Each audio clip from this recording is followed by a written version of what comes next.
But I mean, again, he doesn't know who Gabriel is, right? Because he didn't come from an Abrahamic faith. The people of Mecca were pagan. Quran is mentioned, if this book was from other than God, they would have found in it many contradictions. If a book is without contradictions, that has no bearing on whether it comes from God or not. I've had phone books that are inerrant, but I certainly don't think God gave them. That we believe without understanding. The brother asked a very important question, that most of the scholars say that listening to music, watching movies, and most of the television programs, they're haram. So how can we have fun? Let me tell you, brother, at the outset, that having fun is permitted in Islam as long as the fun is halal fun. That the standard narrative has holes in it. The Prophet tells us because Satan or the devil sleeps over our nostrils. Those who oversleep and not pray Fajr on time, Satan urinates in their I ears. really do think Jesus was crucified and that he really was dead and buried. He thought that he was a son of God in the sense that he was specially chosen by God. I think Jesus really did think he was going to be the Messiah, the future king of Israel. I mean, that is, after all, why they crucified him.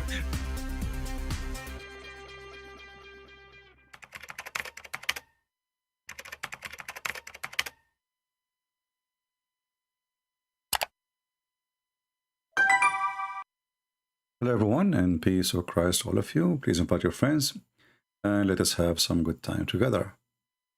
I know that many people are here because we don't really schedule time and we don't give you enough time to know that we are here.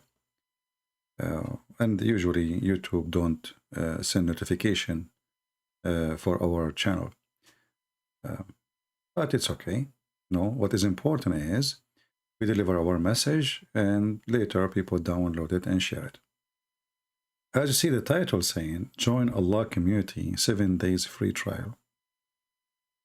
Somebody sent me an email saying to me, you should create a community and use your knowledge, to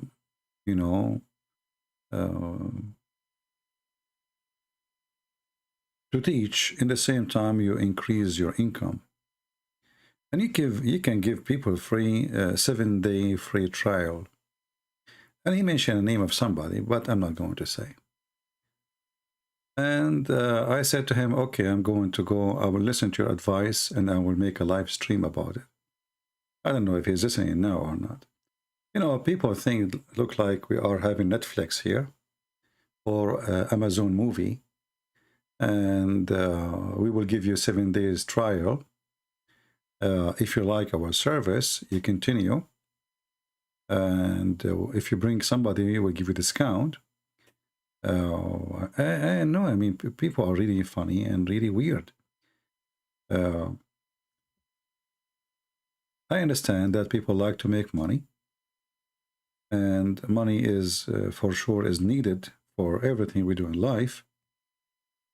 But why people, they give me donation in Patreon then? I mean, the one who can help, they can help. The one who cannot, what we will do with them? We tell them get lost? I find it very, very un-Christian to ask me to do such a thing. I'm not doing business. And I am here for the poor before the rich. Even though those who have, they can afford to help, they help. But they help not because they are rich or poor. They help because they knew that this is a good thing to do. But we will not do a 7-day trial, and we will not do business, and we will not teach the one who have money, and we will ignore the poor. That is not a Christian, like behavior. We know that Muhammad, in order to get himself to be in the position he become in, he married a woman, she is 15 years older. Some they say 20, depend. When you lose your ethic, everything is for sale. And Muhammad, he was no better. He married a woman, she is way older, and all of us, we knew that Muhammad, he liked young children. So for the sake of the money, you know, we know the story when Muhammad, he asked his companion, his name is Jabir, why you don't marry a child so you can play with her and she can play with you. So Muhammad, he sacrificed his desire for the sake of the money. Gold is what people seek. I'm not here to do business. And most of my life work, I did not receive even a penny. This was new. In the year 2012, I thought maybe we can make a TV station, and nobody support us, so it was a failure. You know, very few people, they were interested to support. Otherwise, I never really thought about even collecting donation, even though it's really needed. But this is not why we are here. So if there's a donation or there's no donation, we will be here. If people help or not help, I will be here. If the one who listen, they are poor or rich, I will be here. It doesn't matter really. And I will never change the way I do things. And this is a promise from me. See, people, they can give excuses to collect money. Yes, life is not for free. But you know, there is the Lord is providing, and as long as the Lord is providing, what we need more, you will take nothing with you extra to the grave. So don't be greedy and don't seek more, otherwise you will lose a lot. This is my answer for the person who asked me to do this 7 days trial community. I'm not doing business, my friend, and always I will do my videos for free and my help for free. I speak to people for free, in private, in public, all for free. And it will never change.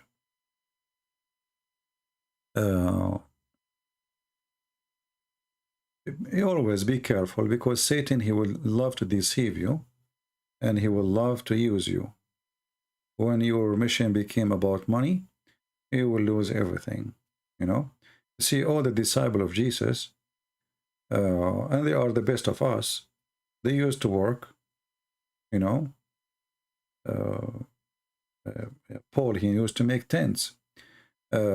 So they work, and for sure, like Christian, they support them, but they did not make demand that I will not teach in your church unless you pay me first, unless you give me money. People who do this, they are not serving the Lord. They are just doing business.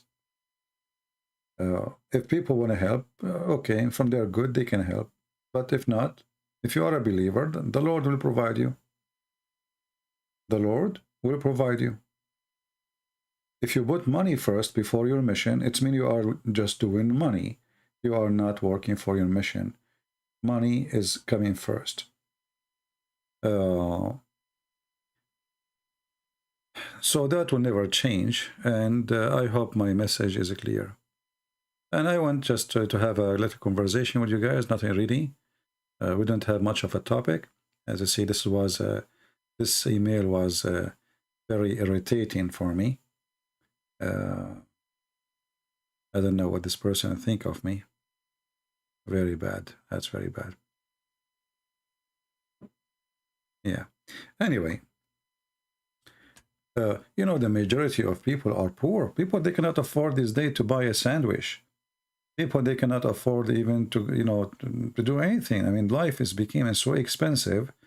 I'm a person who by myself, I don't have children, I don't have wife, and life is really expensive. I mean, last year, the $100, it make way more, like you can do more shopping, way more shopping than what we have today, thanks to the stupid president of this country.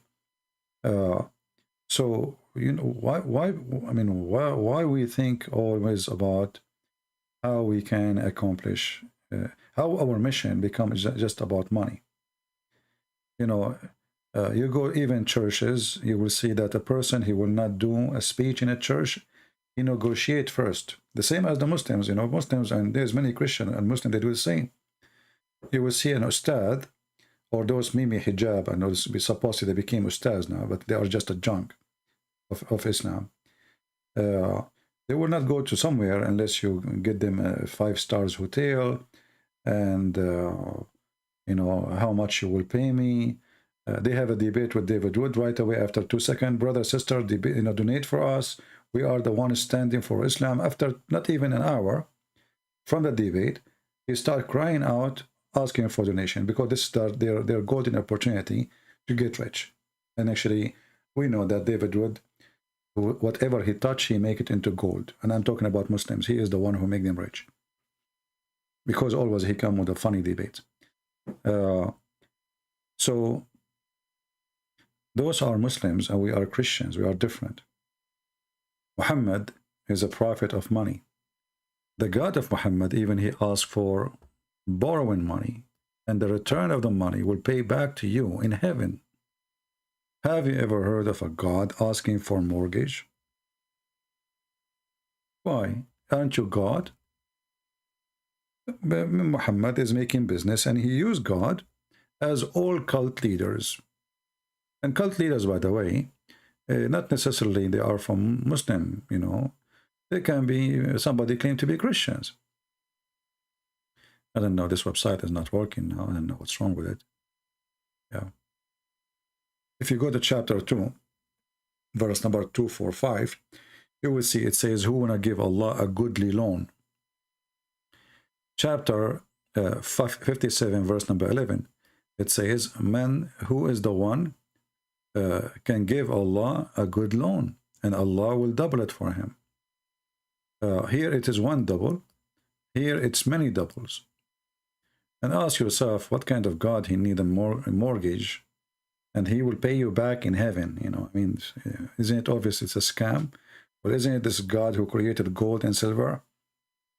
Why he is begging for money? In chapter 67, verse number 17, 64, verse number 17, you see, okay, now it's working, thank God, finally. If you lend to Allah a goodly loan, i.e. spent for the cause of Allah, and who is the one who will take the money? Muhammad. So always I want to warn you that all liars, all cult leaders, they want two things: your money and your women. You will find that all corruption of any religious institute, this doesn't matter what it is, you know, even if it is Christian or Muslims or Hindus or anything. Always the corruption have to come from two doors: money and sex. Those two things men are enslaved to, which means they are slaves to money and slave to sex. And when a person he becomes famous, he feels that he is powerful, and he like to take advantage, because, you know, now he reached the top, let us say, where he can demand things. He can demand money, he can demand service, he can demand special treatment, because now he reached the point where he is in control. The second you see that, this person is a fraud. You see, right now, it's late night here in my place. What I will lose if I go online and I answer some Christians about their questions, regardless of anything. Let us say there's nobody making donation. I mean, what I will lose? What exactly I sacrifice? Now, for sure, in my case, I stay for many hours. I stay sometime even, you know, I do more than one broadcast. One is 6 hours, the other one 3 hours, the other one 2 hours. You know, total like 13, 14 hours within 24 hours or 48 hours. That is extreme. But let us say I'm a person who make videos for 15 minutes or half hour. Why exactly I demand people to pay me in order to make that video? That is not right. Muhammad, his way is known, that he tempt his followers to pay him not because they are good, and not because he is good, but because what they will get in return. You see, it's an investment. It's in front of you. So their greed is their religion, their greed. So the greedy one, he says, oh, okay, let me give Muhammad now, you know, I will give him $1,000 and Muhammad will make it for me $1 million in heaven. So even when they give, not because they are good, but because they are evil. Do you understand me? Not because they are good. You see, why Allah telling them, I will double it for you? He is using their greed. Can a person give without expectation of return? A good person, he do that. If you give me money and the expectation I will double it for you, doesn't mean that you are good at all. That means you are bad. Do you understand? A good person, you don't give a sandwich for somebody he is homeless, hoping that he will do something back to you. What exactly he will do? What do you want? Now Allah is God supposedly, and this God, he is asking them to spend money, and for sure they will give it to Muhammad, and Allah will double it for them. Why a Muslim, he want money to be doubled for him? And how you can double money for him? And as long you are good in doubling, why you are asking for it?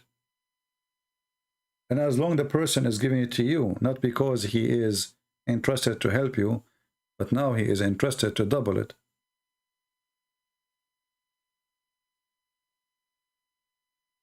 All cult leaders,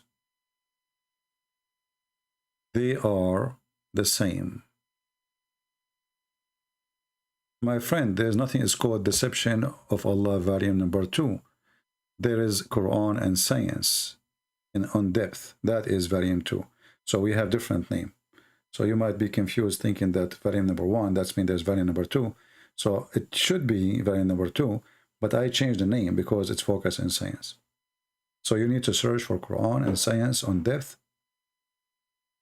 That is deception of Allah, volume number 2.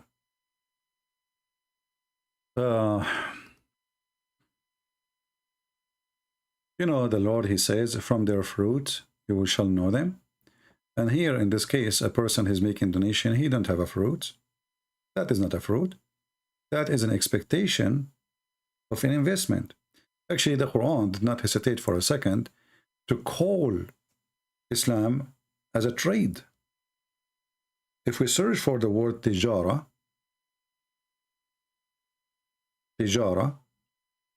you will see the word tijara is all over the Quran. Tijara.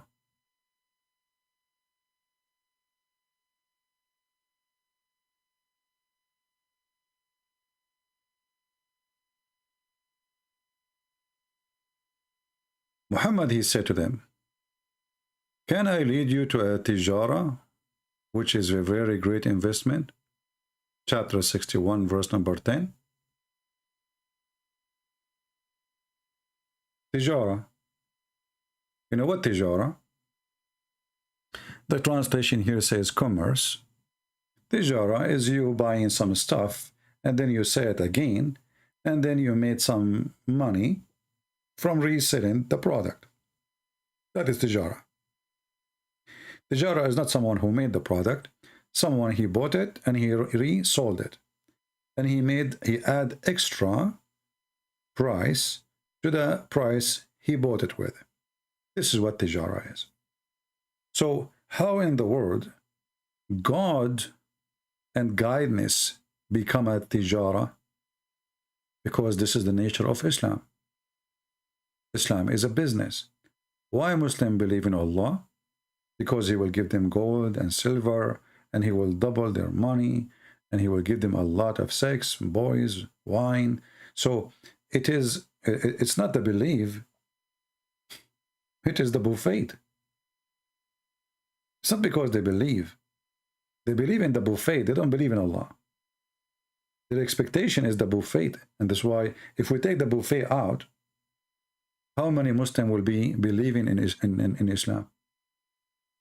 How many person will do, like explode himself for the sake of Allah? Nobody. But they are desperate to go, because what this life here, most of them, they will do that. You know, they are desperate, they are poor, they have no money. Like you see Osama bin Laden, his men, they go to die, and he stay in the back. Why you don't do what your money, you know, why your son don't do what they do too? Why don't send your son to die with them? Why his son don't put himself in a car and explode himself? And those are the rich. Those are doing business, drugs, etc. And they use religion as a cover-up for their business. But the real believers is the one who give his life to get what? To get the buffet. To get the girls.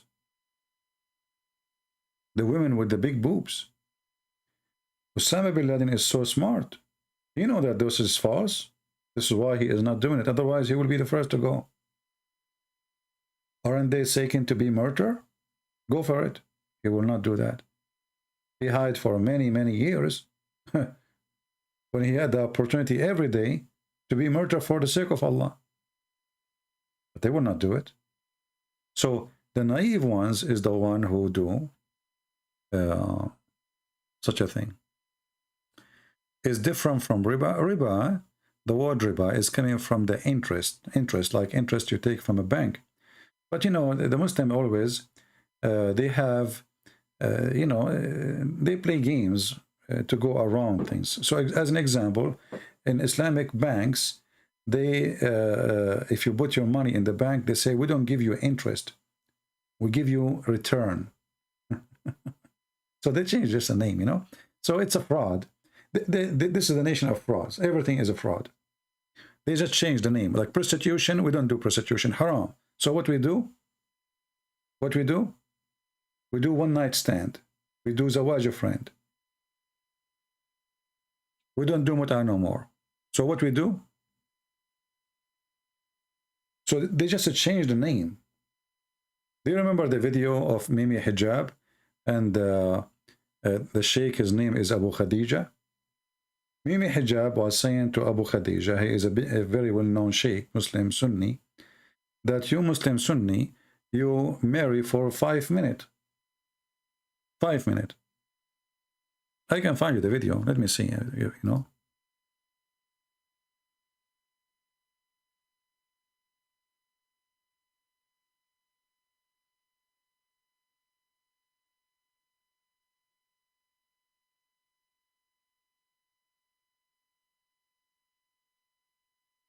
Looking for the video. Yeah.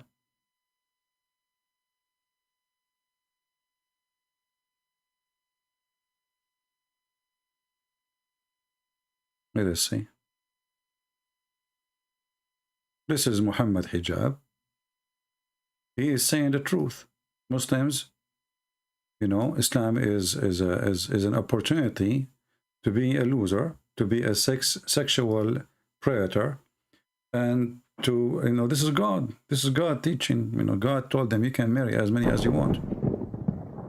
Read it. It's in the front of you. All you're happy to do, you and your friends, yeah, is acquiesce to the fact that you guys are going around, yeah, marrying people for 2 minutes and 3 minutes and 5 minutes and 1 hour, 2 hours, whatever it may be.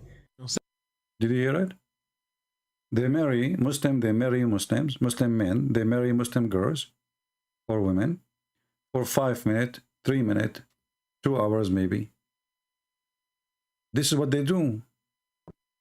All you're happy to do, you and your friends, yeah, is acquiesce to the fact that you guys are going around, yeah, marrying people for 2 minutes and 3 minutes and 5 minutes and 1 hour, 2 hours, whatever it may be. Salafis are always accused marriage and divorce, marriage and divorce. So is there any sunnah for this? Is there any evidence for this? كذابين, by the way, ikhwan. Yani that is one of the most one of the most evil statements that is made against the people of Sunnah. Anyone who's familiar with the other communities will know that the affair of divorce among them is far, far more disproportionate than among the people of Sunnah. But it is us who are highlighted, that is it. And that is the manner of those who fight against the people of Sunnah, da'iman wa abadan. They will look for any excuse to highlight the people of Sunnah as evildoers. Apparently, our brothers at SP, there is someone among them has married 60 times apparently. You know, here you see the hypocrisy of two Muslim sides making fun of each other. Well, isn't it Muhammad, he married a limited number of women? So why you deny? Isn't it your right to marry as many as you wish? What happened now? I mean, isn't it this is your religion? You can divorce as much you want. You can remarry. You can divorce. You can even divorce the same woman 3 times, 4 times. And then you can, 3 times. And then after, if she to go back to you, she have to go and sleep with someone else. That is the truth. And this is in the Quran. And you ask a Muslim why this rule exists, that if a man he divorces his wife 3 times, she have to sleep with somebody else before she come back to him. He will say to you, this is a punishment for him because he make a divorce as a game. Well, the one who make it as a game is Allah. Why Allah allow him to do it? And now the woman, she got divorced. But she, excuse my language, she is going to be effed, not him. What he lost? What exactly lost? Nothing. So, what kind of justice this justice is? The woman, mostly, she want to go back to her kids, not to the husband, because obviously he is not good. But if you divorce her 3 times, she cannot come back to you unless she sleep with the new Abdul. What the heck is that?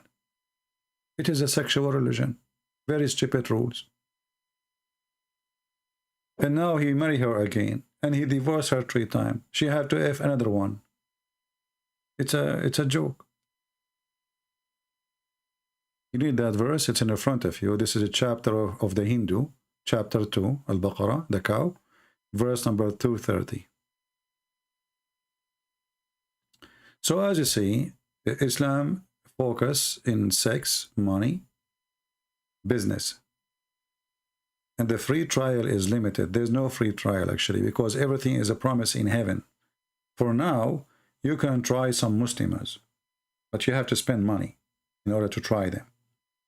Islam is religion of try. You can try the women. You can marry her, for a day. You don't like her, you can send her back. Give her the money. Go. Bye-bye. It's over. There's no limit.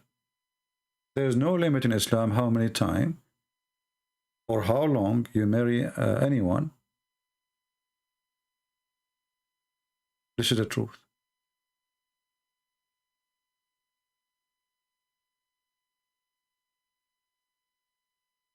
Somebody saying, I'm a Muslim from Palestine, which means from Israel. There's nothing called Palestine. I love Jesus, I dreamed of him, and I'm just scared to change. Okay, don't change then. Stay where you are. Get the versions. Anyone have a question? Can you talk about alcohol in Islam? First of all, in Islam, the alcohol, see, Muhammad almost he is dead. And yet he did not forbid alcohol. He said, the Quran said, now Muslim in the hadith, they will say to you, Allah cursed the one who make it, who buy it, who sell it. But look what the Quran says.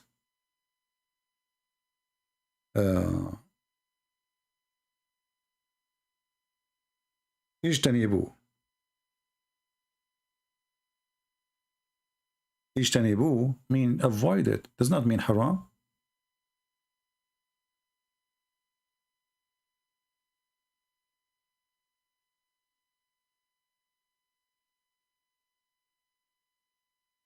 It says it's a sin, but doesn't say it is haram.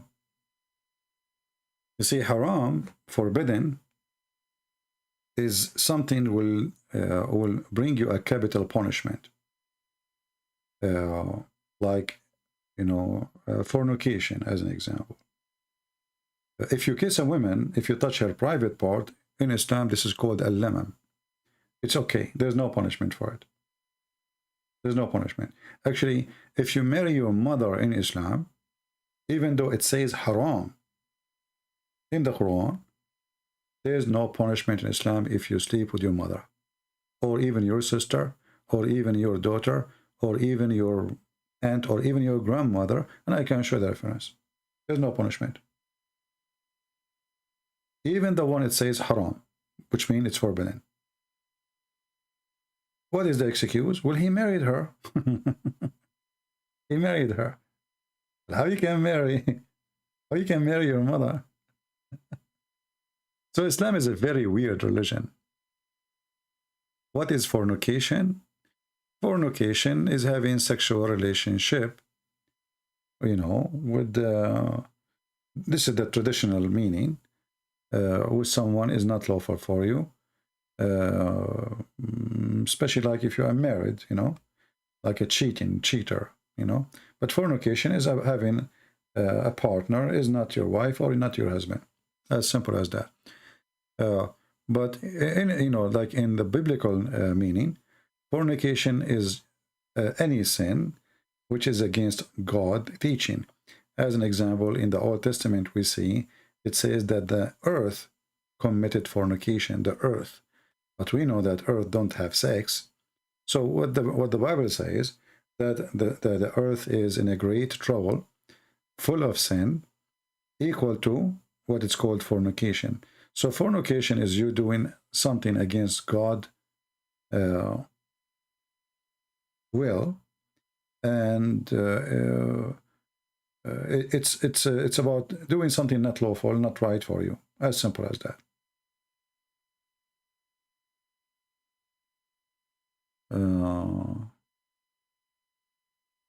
CP is drained away from who? Moonlight reversed. He tried to contact me. Oh, okay. Well, if you want to contact me, I'm not really in the mood today to go in Skype. I guess we lost connection for a second, maybe, or for a few seconds. I don't know if you guys heard me. I was saying, is this guy is a sheikh? Like he is a good meal or very skinny? Let us open Skype and see how good he is. Now we open Skype, we will see that they will not call us. Usually that's what they do. Here we go. My Skype is open. Please text me. The one who is saying he want to talk to me.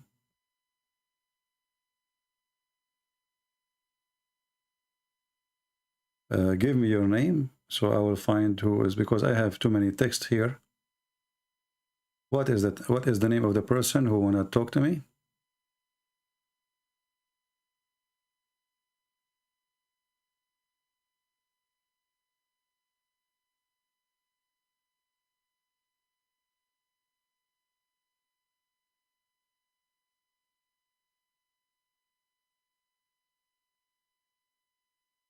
Is guys the video running fine? Am I heard? Okay, my Skype is open. Where is the Abdul who wanna call me and he is desperate to talk to me? And he claimed we are running away from him.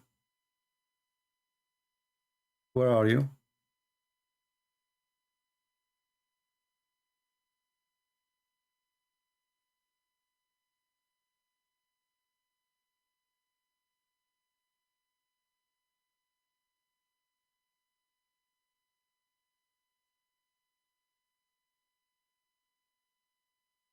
I receive a message from a person who left Islam, and he said to me, my father, he dishonored me, and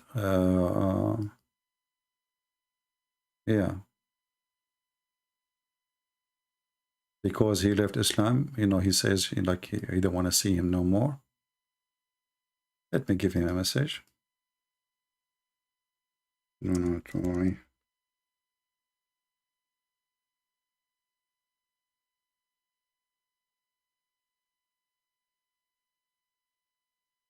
Where is the Abdul who was desperate to call me?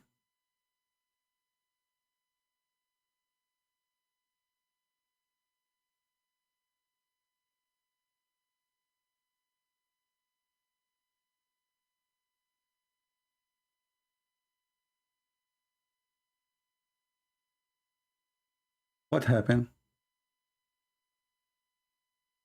Where is the one who was so excited? Christian Prince is running away. My Skype is open.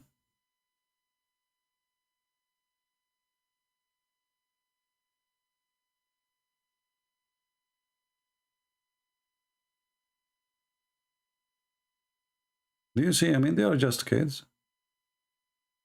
They don't dare. Where are you? We have a person saying Muslim here. Okay, let's see this person here.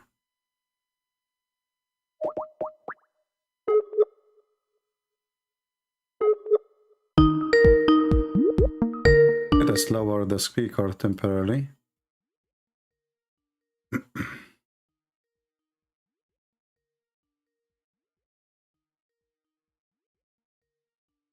We are ringing him, so.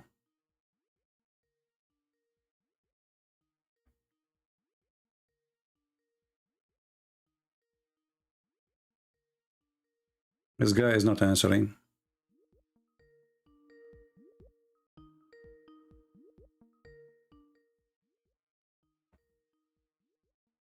Okay, well, he's not answering. What we can do?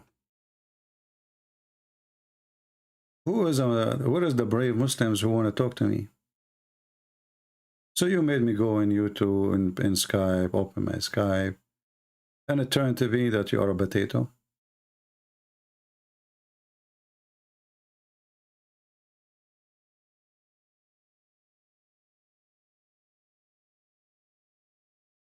Huh?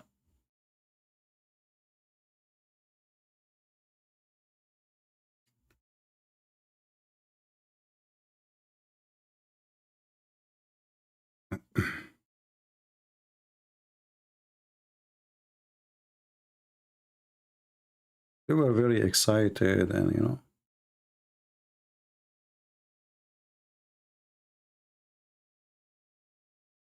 Somebody sent me a message saying they cannot find my book in Amazon, Quran and Science in Depth. You know those Amazon? They are playing games for sure. And yeah, I can see it's not showing.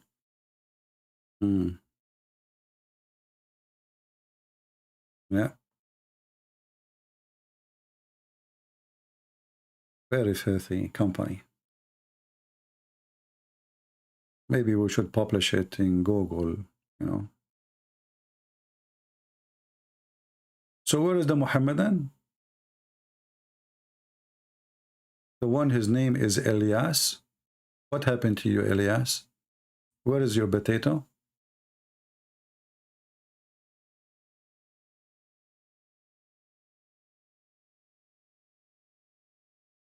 Hello? You see, when they want to debate David Wood, they will see a long line of them. They want to debate him. Here, there are potatoes.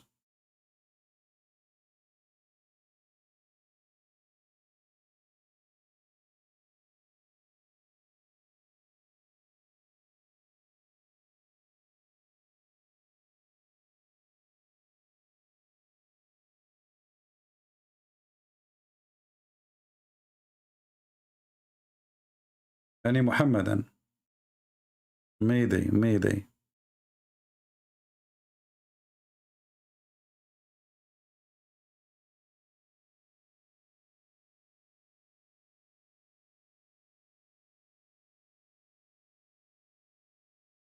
CP is never defending, just opposing.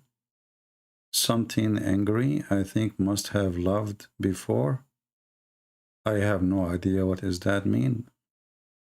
I think you are qualified to write Quran too.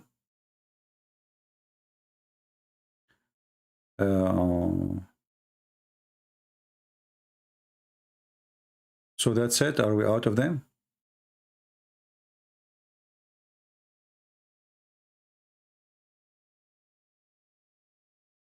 Where is the Muslims who were saying they wanted to call me?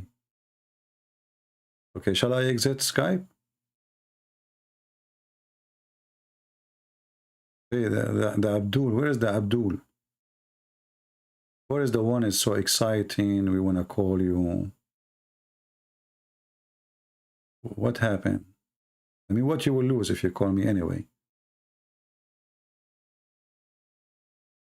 Do you know that Allah will give you a reward just for calling me because you want to defend Islam?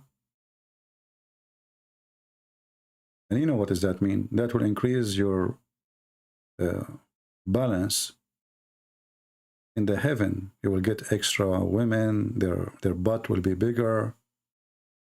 You can name it, I mean extra, a lot of extra. Your private part will be special, you know. Maybe Allah will provide you and sunglasses for your eye, you know, for your private part.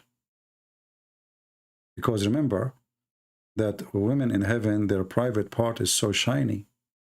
I don't want you to go blind. The first shiny private part in the world, actually, it was the private part of Muhammad's mother. According to the hadith, when she gave birth to him, a light came out from her holy vagina and reached all the way the palaces of Damascus. And all Muslims, they knew the hadith. This is why if I'm a Muslim and I want to go to the bedroom, you know, I have to wear a welding glasses for, you know, in case, you know, never know. It might be so shiny. Right?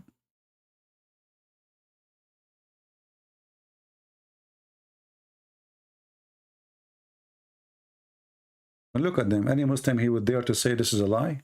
They don't dare. Look at them. Look. Not even one of them said this is a lie. Because this is what they say in their books.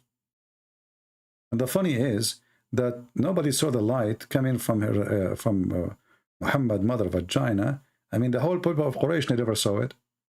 How the light went all the way to Damascus, and why it's going in the direction of Damascus? I mean, light goes in every direction. Is that a beam light? Maybe she have a headlight there. You know what? Maybe when she was laying down, her legs, I mean, her was facing Damascus. I mean, at least when you make a lie, make it, you know, come on. And what? Oh, so the light came out from the roof, like what Muhammad's mother, she was giving birth in the roof, in the top. How the light came out? Well, I mean,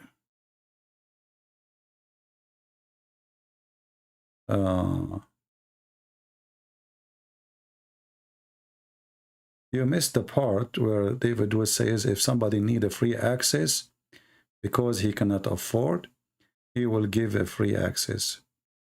He is not forcing anyone to join. Yeah, my friend, I'm not talking about David anyway. But as long as you mentioned this, it should be free access to everybody. Aren't you getting donation in Patreon? So what the donation in Patreon for? And then the same as people, they donate to you, they donate. What, this is a free trial, you know? I wasn't, maybe you came late. I'm not talking about David. I'm talking about somebody asked me to do community free trial, something like that. Maybe he was trying to copy others. But our work here should not be you pay me and then you are welcome. And if you are poor, send me an email and I will give you, we will look at it. You know, that is not right. You know, obviously this is a service made for those who can afford it, not the one who cannot afford it. You know, if you are poor, well, all the people are poor.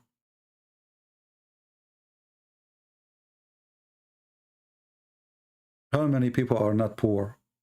What is the percentage of those who have money with those who don't? So we are making service for those who have no, you know, money, or we have making service for those who have money.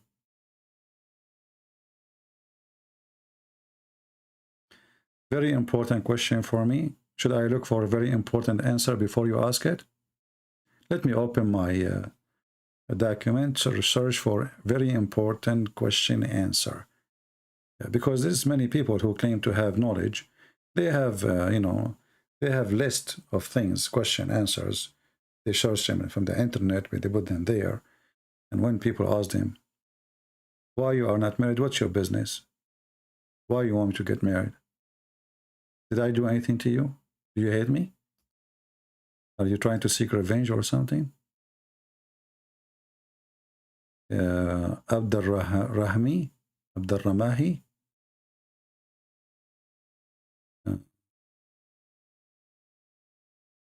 Okay. So what, you want to talk to me or what? I don't know. Hello? Yes, my friend, you are live on air. What do you want to say to us? Hold on 1 second. Let me put the speaker to this. Oh, what is that? Speaker, video? We don't want video. Turn it off. Turn it off, no problem. Okay, great. How you doing? I'm fine. You are a Muslim, my friend? I am. All right. What does that mean? Well, as I've been told, it's to submit to God. Where we can find that in the Quran? I don't think it's in the Quran. Yeah. No, I'm not a Quran master, but I've read a lot on the internet. I'm pretty open-minded to everything. No So problem. yeah.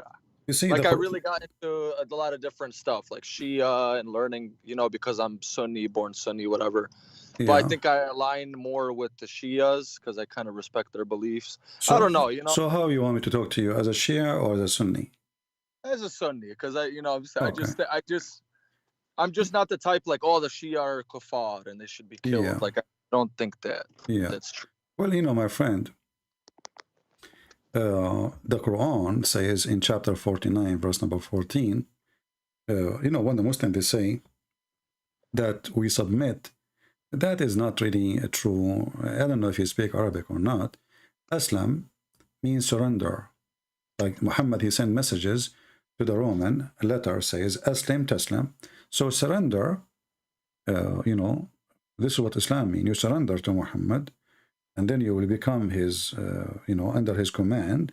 You will be safe. You know, you join him. He will be your king, and you will be his slave forever. You surrender. So Islam is to surrender to Muhammad. The excuse is when you surrender to Muhammad, you surrender to God. But the fact, you know, if you want to surrender to God, why I need Muhammad anyway? If God is there, exists before Muhammad, why I need to say Shahada, and the Shahada contain the name of the God and the name of Muhammad. So if you ask me, I believe that Muslims are mushrikeen. You know what mushrikeen mean? Yeah, they believe in many gods or polytheists. You associate somebody with God. That's what mushrikeen mean. You associate somebody, and that's what Muslims do. They associate Muhammad with Allah. As an example, if I ask you, where the sun set, what you will say? If Muhammad is here, you know, if Muhammad is here, and Muhammad, he asks you, do you know where is the sun set? What is your answer to him? Well, I know what he said, but I would say, knowing what we know now, that the centers of the sons of the center. No, let us say you do not know. You are at that time. Okay. Okay, what I you would will say say? I don't know. You will say I don't know. But are you willing to say Allah and His messengers knows best? Would I say that? Would you say Allah and His messengers knows best? Nah, I guess if I was a firm believer in God, I would say God knows best. But maybe not is the truth. So you refuse to say Allah and His messenger and His messenger know best, because this is associating the knowledge of a man with the knowledge of God, correct? Fair point. And I want to briefly, brother, because the other day, for whatever reason, I tried to call and I wrote just some minor stuff down, but there's something I didn't write down. Like I actually read for the first time that the Jews, obviously, you know, just the terminology that Jesus was a false prophet, right? So in the same way, like the Christians didn't accept Muhammad. So like I try to look at Islam then and I try to look at Islam now. You know? Like I didn't know there was such criticism of Muhammad back then. I only thought this was the thing of today.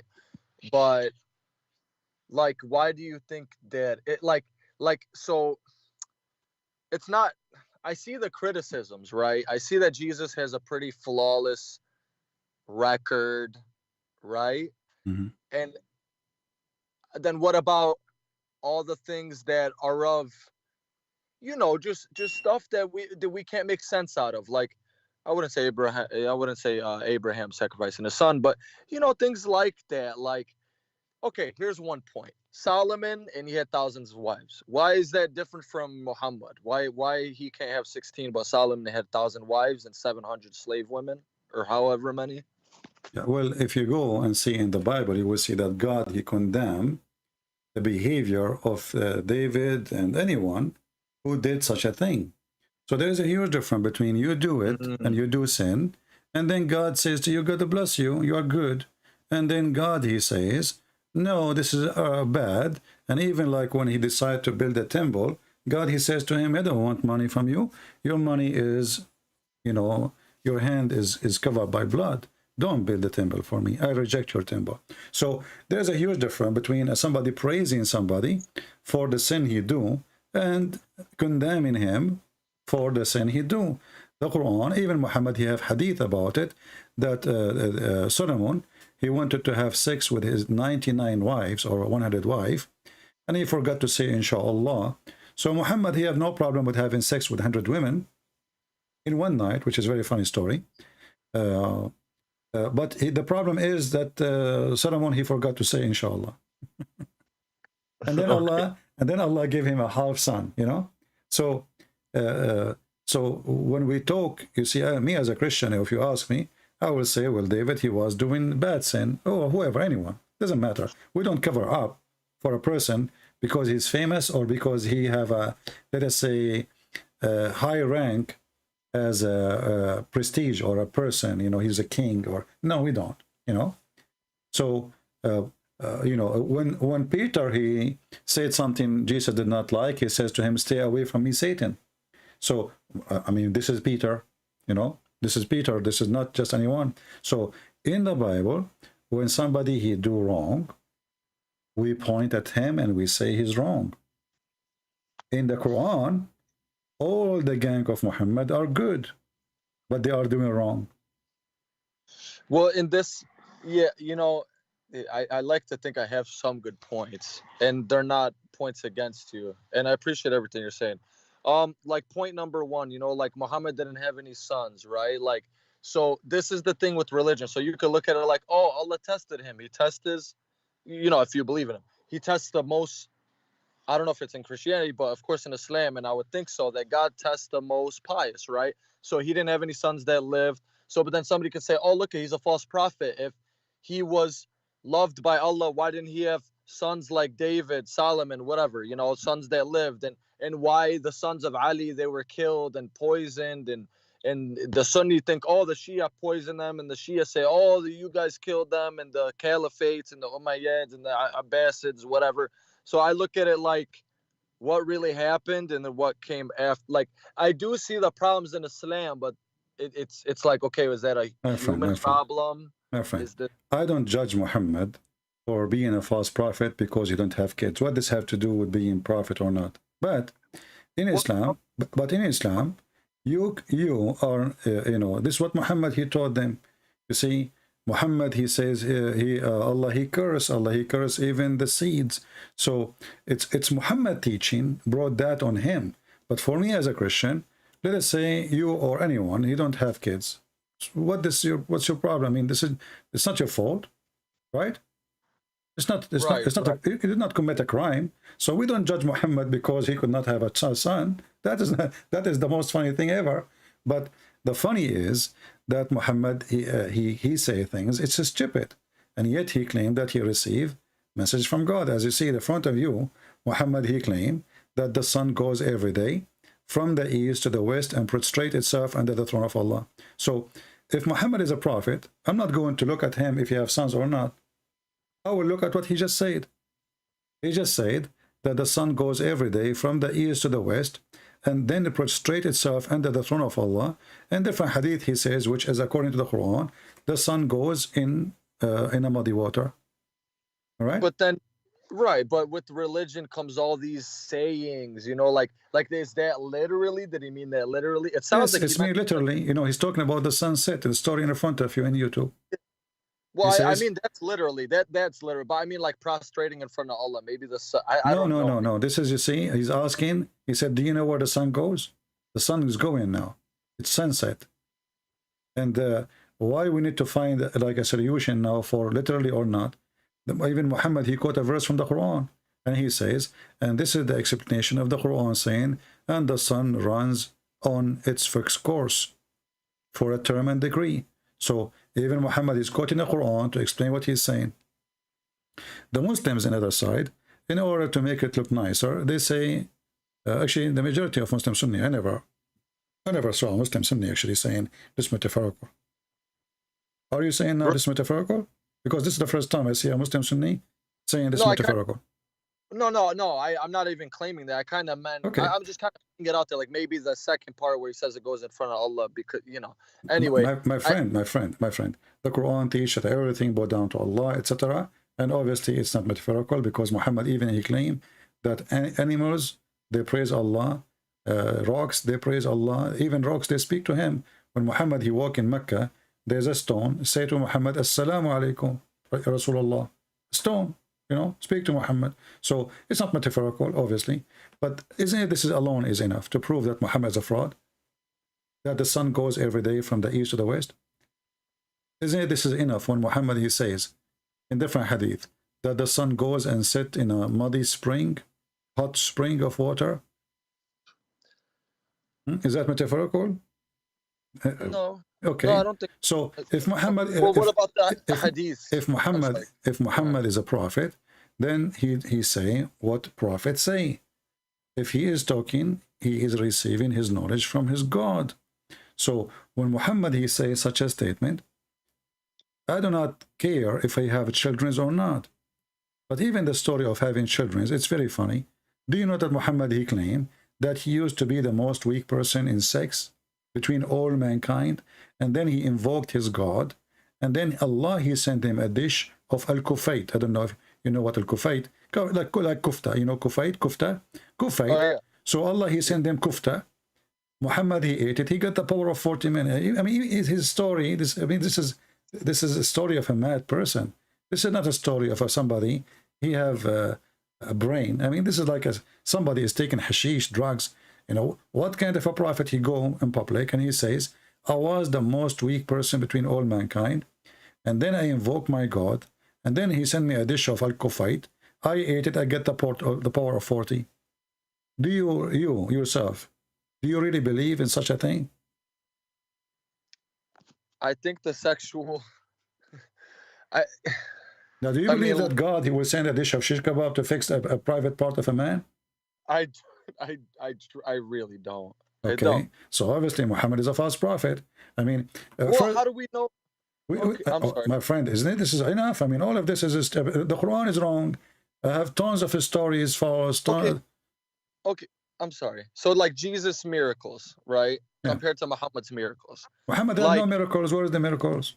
That's the thing. The splitting of the moon and no. You see, let me take you. There's you see. Like, how do we know Jesus did those things? Like, we know he healed the leper. When Jesus he did miracle, there is thousands of witnesses, and Muhammad himself he could not deny it. But we will not take Muhammad to witness for Jesus. But you can say how I know I wasn't there. You can say that, no problem. But you cannot say that Jesus is lying. Because Jesus never claimed anything except what he did. So when Jesus he says, go and your sin is forgiven, he forgive the sin. When Jesus he say, go and you will see, the guy he see, the blind he can see. Go and walk, the guy he walk. But Muhammad, you say to me, he split the moon, right? Okay. If we go to the verse, we will see something very funny. about this verse, and you will die laughing in a second. Where in the Quran it says that Muhammad or Allah he split the moon?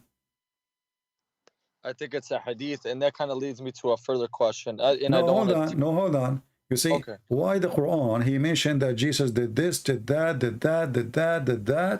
And in the Quran, the only thing happened in the time of Muhammad, the Muslim, they claim it's a miracle, that the moon is split.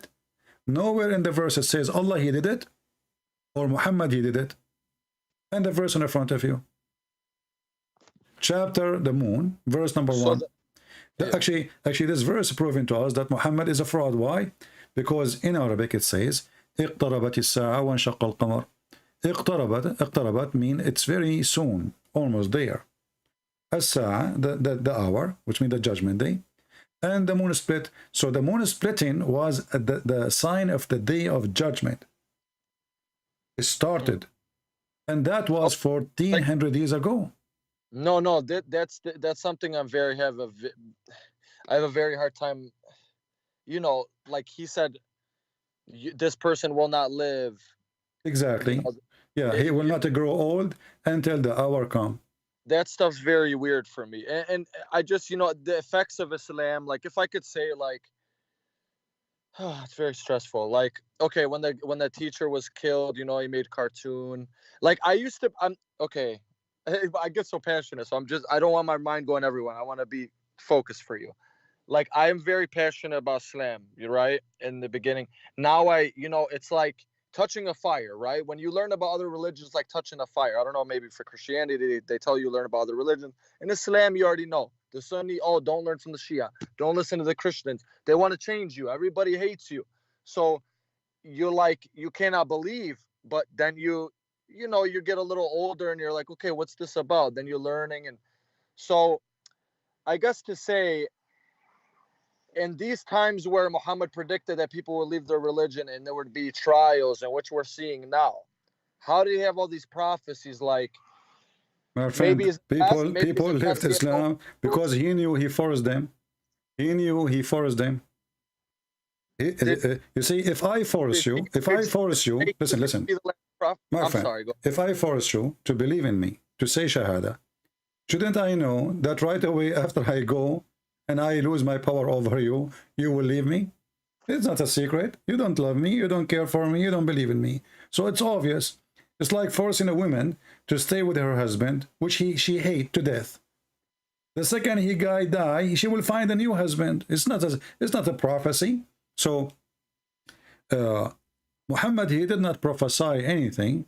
And what you are saying, because Muhammad, he knew he is a fraud, and then people will go and they will disappear as soon he go. And this is why as soon he died, Abu Bakr, he launched a war. The Ridder Wars, yeah. Exactly. to force people to come back. That's why I mentioned, brother. I'm sorry, what were you gonna say? You know, if Muhammad was a prophet, why the people they left Islam if they believe in him? They don't. He forced them. This is why right away when he died, they left. So Muhammad, he knew he is doing evil, forcing people to believe in him, and he knew that the only way is the power. People, they thought, okay, Muhammad, he died. Now this religion is going to collapse, and that's it. But there is men behind Muhammad. They took over, and they knew now that the business is risk. It's a business. Islam is a business.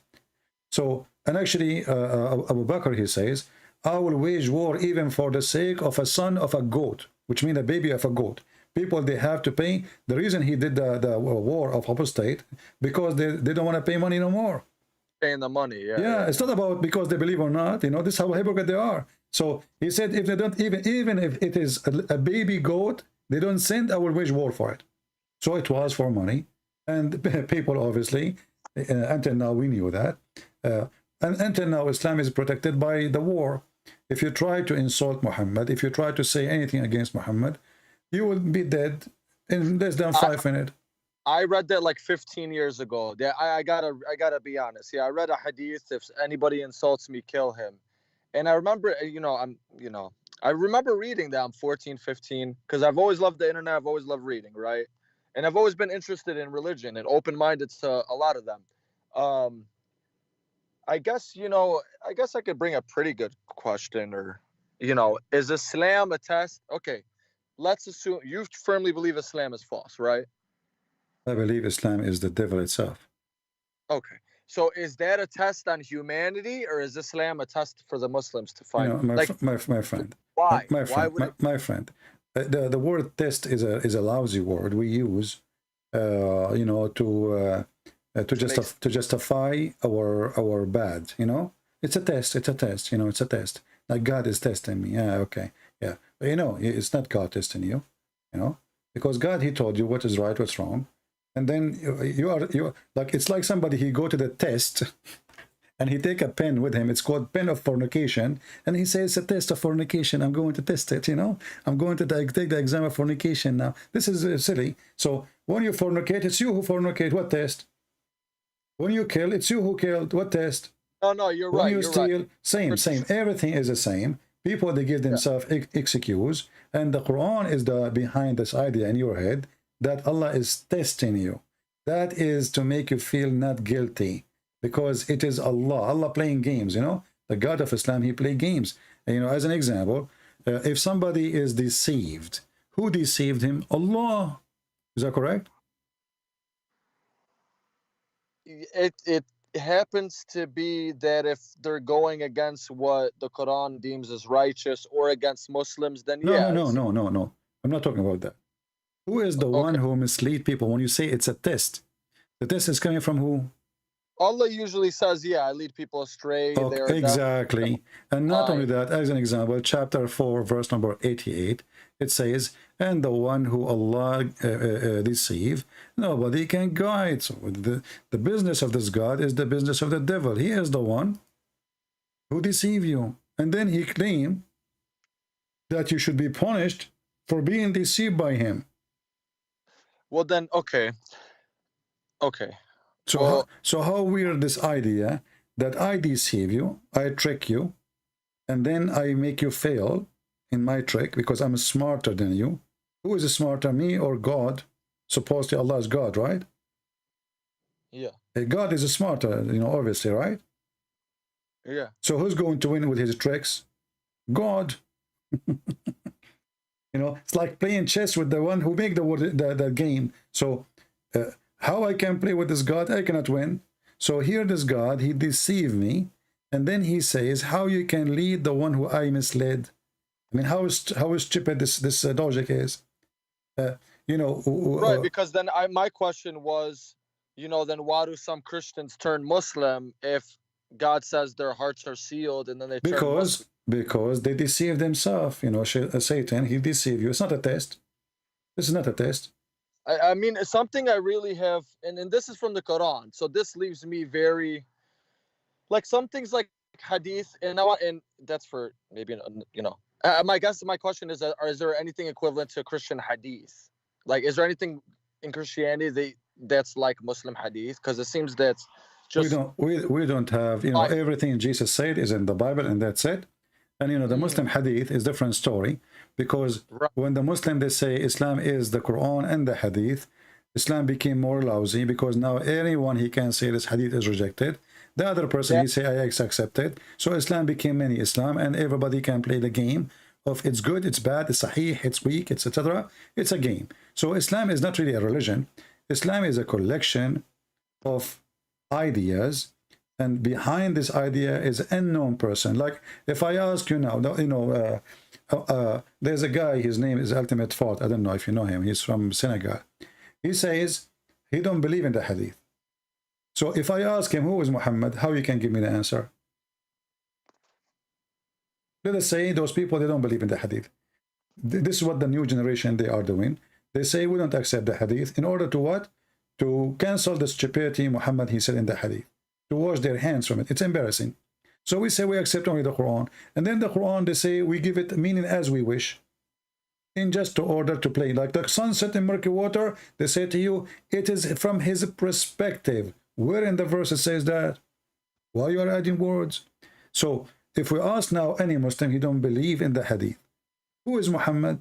There's no answer. Who is his wives? There's no answer. Where he live? There's no answer. Because even in the Quran it says that we send you to Mecca and what is around it, but doesn't mean he's from Mecca. If I send you to Jerusalem, doesn't mean you are from Jerusalem. Right? So where we get the information from, this is a stupid book.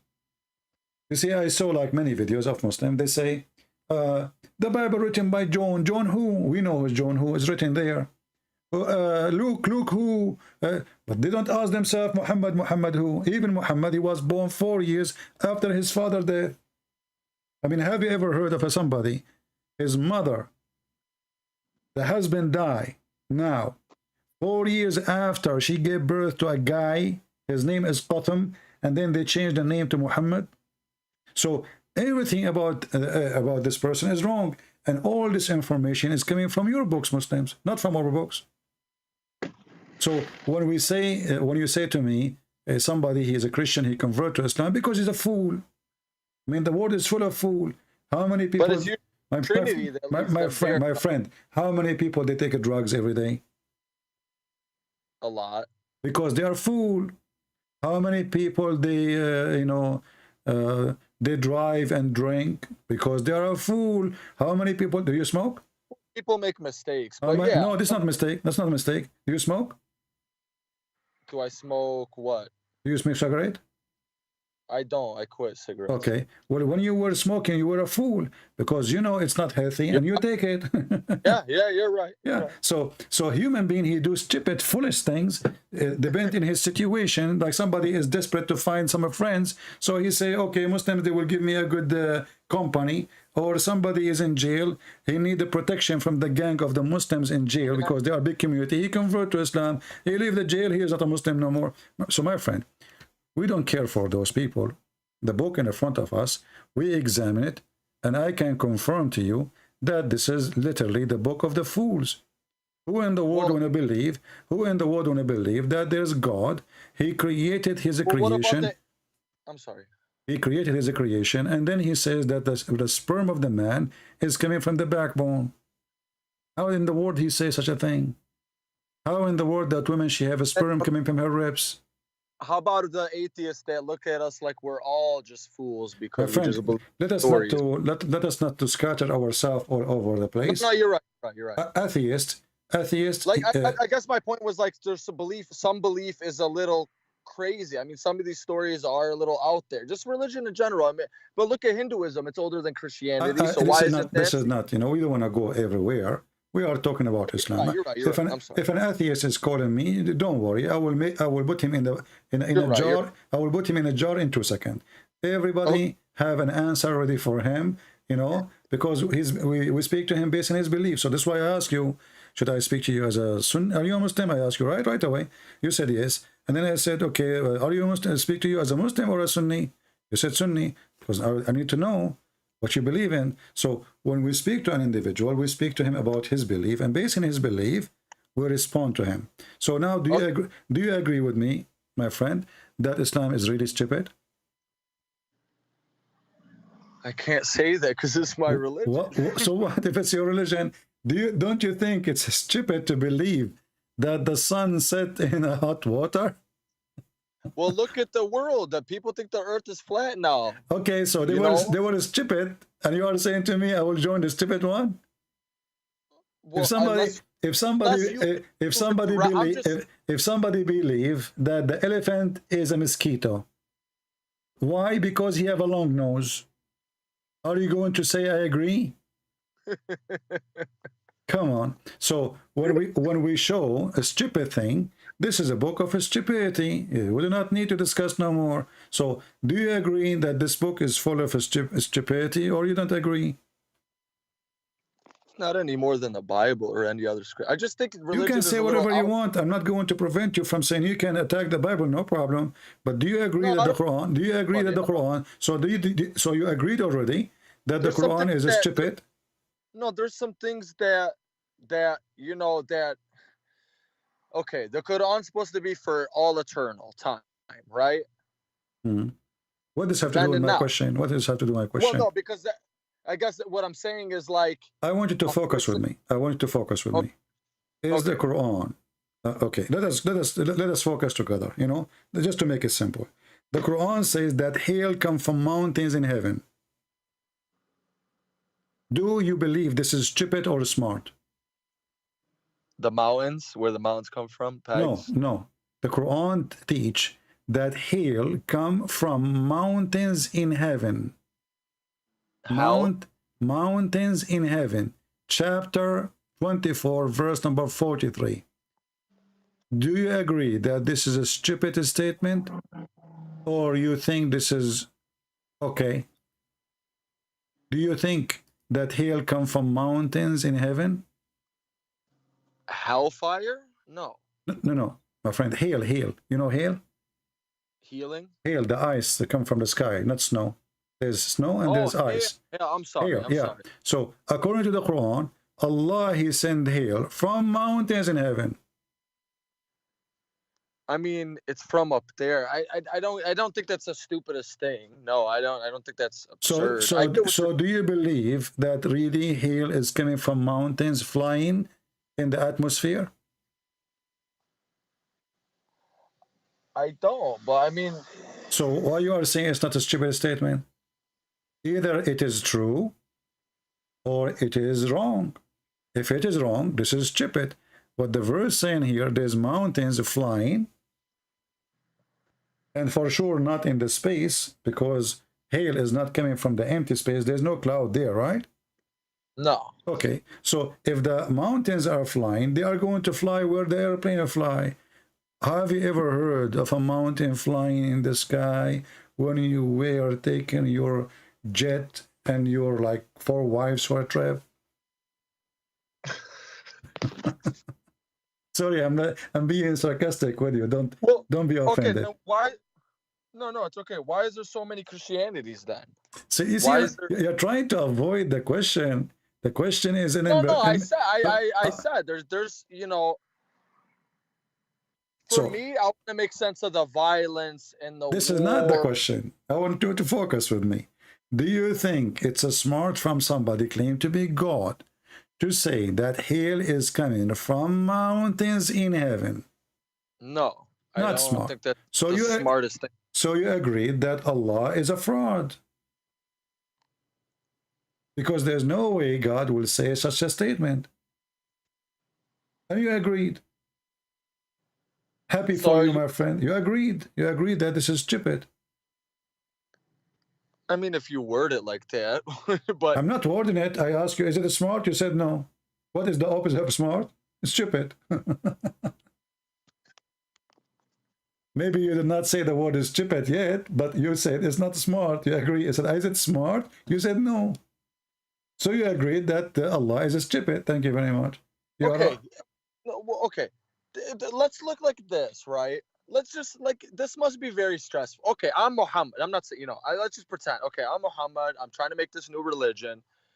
This must be very exhausting to, okay, I'm going to borrow from this. And, I said this, so I got to What exhausting? Muhammad, he did not say all of this in one day. He was taking his time. Took him more than 20 years. The whole Quran, my friend, the whole Quran is not even in the size of the index of my books. My book, one book, the index is bigger than the whole Quran. So the Quran is a very small book. There's nothing. And as you see, it's a stupid thing. This guy is making sajja. Sajja is like rab. I eat potato, you are tomato. And you know what? If you go to Mexico, you are going to Fartino. What the heck is that? There's no meaning. This is stupid. So he was just making stupid sentence in Arabic, putting them together, and the end of the mean is a disaster. So you are saying to me this is exhausting? Why? What he's doing? The guy was busy having sex with the children, having sex with his own son, wife, having sex with everybody. He made a verse saying any woman she can give herself to the prophet so he can F her. That's a little strange. Okay, so No, what do you mean it's strange? Somebody is, if it's exhausting, if it is exhausting, this guy, he have a lot of time. Mentally, okay, he got all these stories, and it's just religion is stressful, right? Okay, so I don't know. My friend, the guy was having fun. Imagine God, he sent the verse says, any woman she like to offer herself to Christian prince. Do you see how stressful I am now? I will be, this is really stupid. And you know, before you call me, I was saying No, to like, people wouldn't here. he be paranoid? Like, Before from you, the really people that he was trying to kill. Okay, he's a fake prophet, but you have the Meccans trying to kill you because you're changing their polytheistic ways, and you're making fun of them. And Abu Bakr is saying, "Suck the clitoris of Allah," and all this weird stuff. my friend, it's you establish an organization and you have no choice but to continue. It's a business, either it succeeds or it's going to die. So Muhammad, when he started his business, hoping that people will listen to him, this is why in the beginning he was trying to be friendly to the Christian and the Jews. When the Christian, they refuse him, and then the Jews refuse him, even though they accept him as a refugee, the Jews, they took Muhammad between them. Why do you think he ate the Jew? Why do you think he hated the Jews specifically more? Because they got him busted many times. The Jews, they used to make fun of him, getting him busted. As an example, the story of Al-Khadr. The Jews, they came to him and they told him there's a prophet, his name Al-Khadr. What do you know about him? Khidr, right, with the Moses and the green. Yeah. And Muhammad, he got the bait. He's a fool. So he come and he said to them a chapter about Al-Khadr. And later he found out Al-Khadr is just a scam. It's not real. This is Alexander the Great. He's not a prophet. He's actually bisexual. So they always give him a bait, and he's a fool, and he take it. So he takes stories from the Jews, he make it Quran, and then after that, the Jews, they make fun of him. So what they do, they send up somebody to speak to Aisha, or to speak, as an example, the punishment of the grave. A Jewish woman, she walked by to the house of Aisha. She said to her, we seek refugee from the punishment of the grave. Aisha, she said to her, you are lying. There's no such a thing. Muhammad, he come from his room. They found him argue, both of them. So he said to her, what's the problem? She said, this Jewish woman, she is saying, we seek refuge from the punishment of the grave. Muhammad, he said, well, okay, well, she is saying the truth. And Aisha, she said, since then, not even once, Muhammad, he prayed without saying, I seek refuge from God, from the punishment of the grave. So why Muhammad never say that ever before? Until the Jewish women, she mentioned it. He hang up.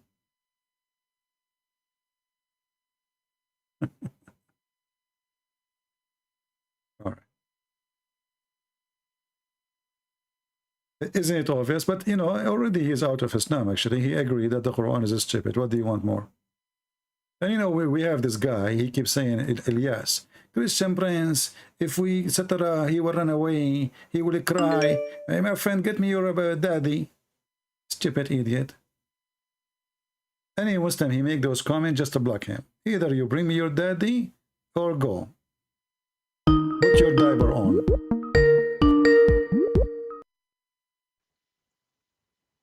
Hello? I'm sorry about that. It's all right, no problem. So as you see, Aisha, she heard the Jewish woman mention the punishment of the grave, and then Muhammad, he said to her, this is true. And then since then, Aisha, she said, after that, I never saw Allah apostle, but seeking refuge with Allah from the punishment of the grave. He just learned it from the Jew. He just learned from the Jew. Yeah. So if he is a prophet, you know, if this is really real, then he will not wait for the Jewish women to say it. He will say it from the first day. But suddenly, after the Jewish women, so they give him a trap, you know. They make fun of him. They go there, they send the women. The women, she says something. Muhammad, he take what the Jews say seriously. You know that those people have religion. So whatever the Jews, they say, he put it in his book. And suddenly now, became a big thing in Islam to believe in the punch of the grave. If we go right now to YouTube, we will find 1 billion video about the punishment of the grave with animation, and there's movies. So you guys don't believe that in Christianity? What are you dead? Are you dead or not? How you are dead and you are going to be punished in the grave? Are you dead or not? Do you mean it's something more, it's kind of a cruel thing that God wouldn't do, or are you saying that it just doesn't make sense? It's a stupid, you know. Are you dead or not? You're dead. Okay, so how we will punish you, and you are just dust? What you punish? What exactly? Well, because you're still be living, you could still feel. No, you are not. They are dead. This is why you are. Well, okay, in Christianity, you believe you're going to another place, right? No, this is in the judgment day, when God, he take us, to his heaven. Not right away. You go from the grave and you find the door open for you to the other hole. No, yeah, you have to wait for the resurrection. Yeah, so but this is a different story. Here we are talking about somebody is in the grave. Look how many videos the Muslims they have. I just search in Arabic, Adab al-Qabr. Ooh, the punishment of the grave. And look here, a camera inside the grave.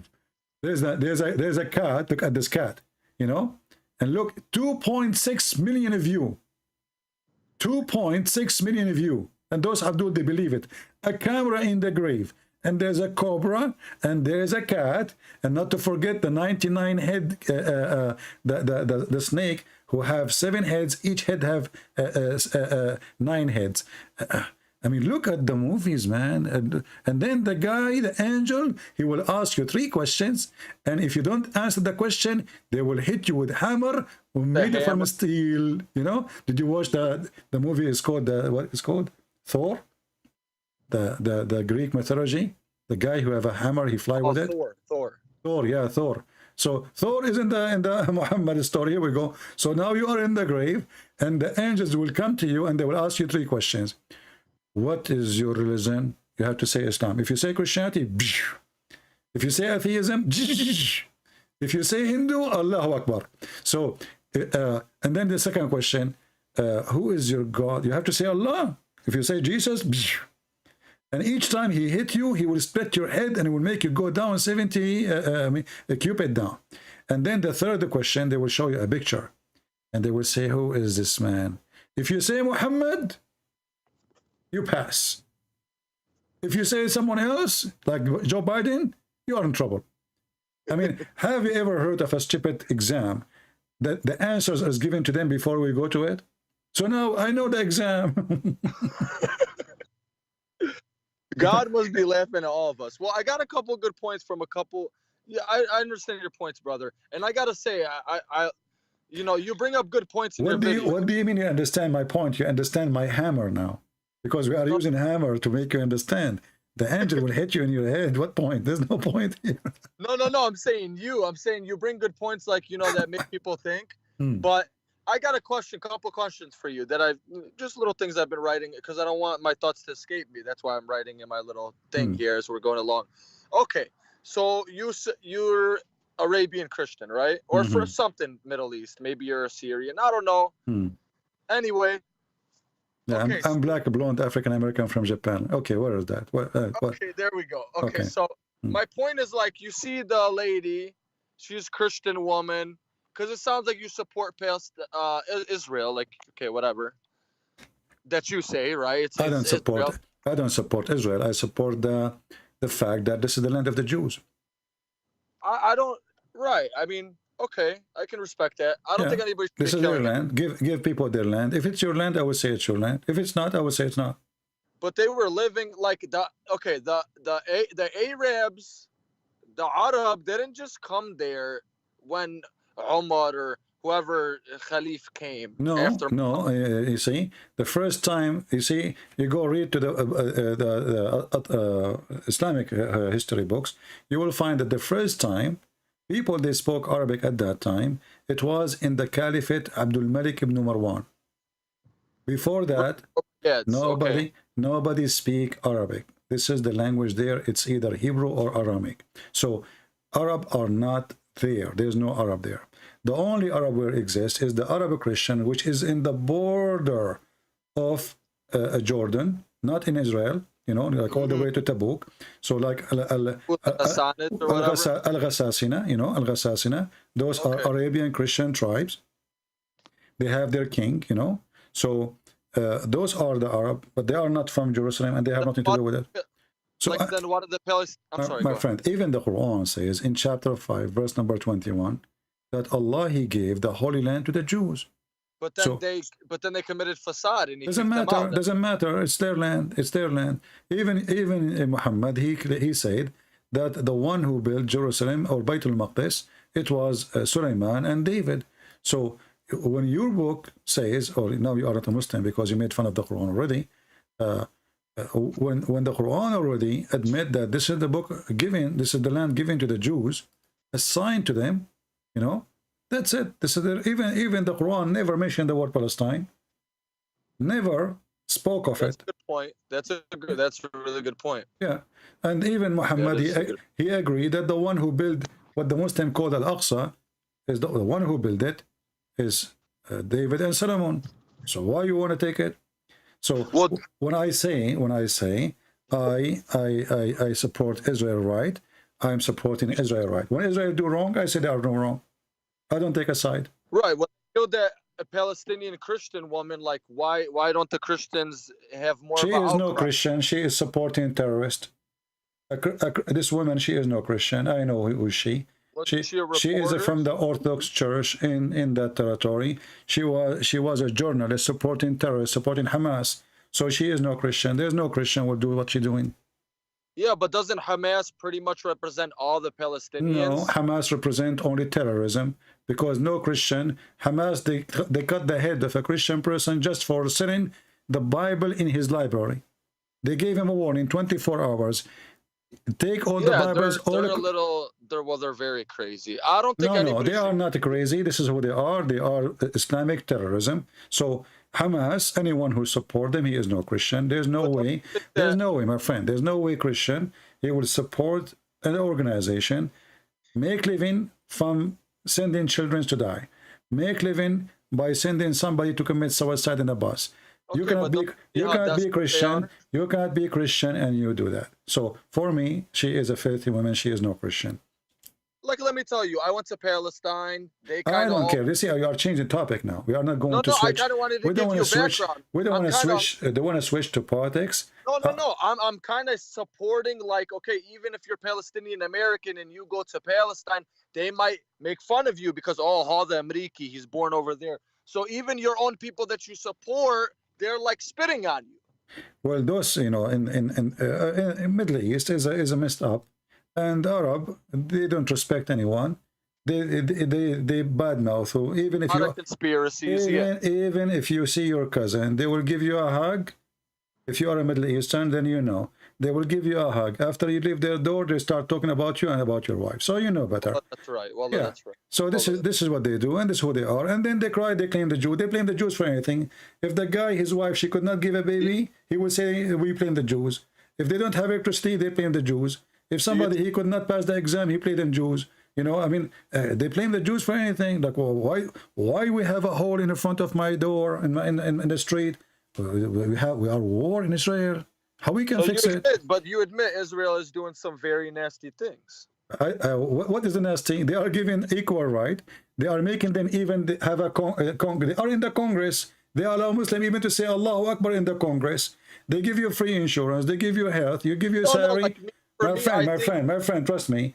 Any Arab in the Middle East, he would dream to go and get Israeli citizenship. This is a fact. I'm not making things up, because in Israel you are more respected as an Arab than an Arab respected in an Arab country. In the Middle East, you can disappear, you and your family, for saying 2 words, and you know that. You're right. Okay. So what? Well, that's an Arabic thing. So what nasty thing? What nasty thing? You know, what nasty? I mean, this is the Middle East is the most stupid place ever. They speak too much about God, but they are not godly. They speak too much about honor and etc., but they have no honor. They are the people of gossip. They are the people of lying. The judge is corrupt. The police is corrupt. The king is corrupt. The president is corrupt. I mean, everybody is corrupt, but everybody is believer. You know, Akhi, you go to Muhammad said there's not going to be too many good people. Yeah, you go to the butcher to buy some beef. You go home, you find it a cat meat.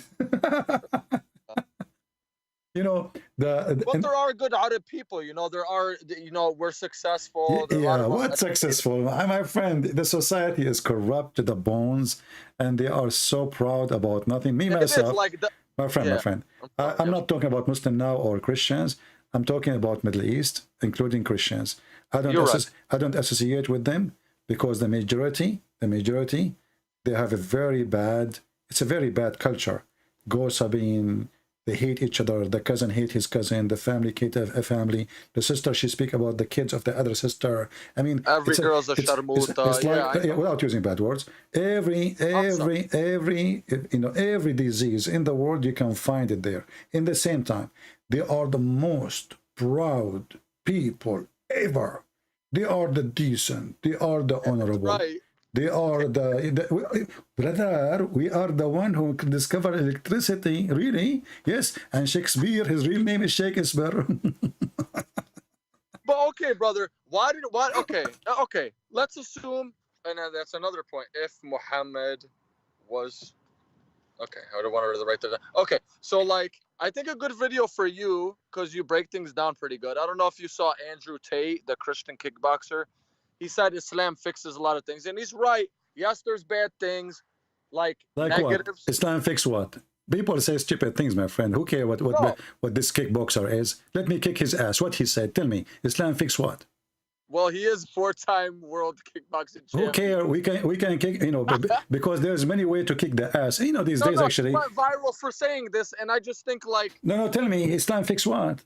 No, Islam fixes, the role of women, where Christianity... What role of women? Okay, exactly, how tell come me. we can wear a shirt that says Jesus is gay, but if you say that with Muhammad, I know you could say it's a bad thing because we shouldn't just go kill people, but like, how come people don't defend Jesus the way we love Muhammad? Okay, well, no, you see, you're not defending Muhammad.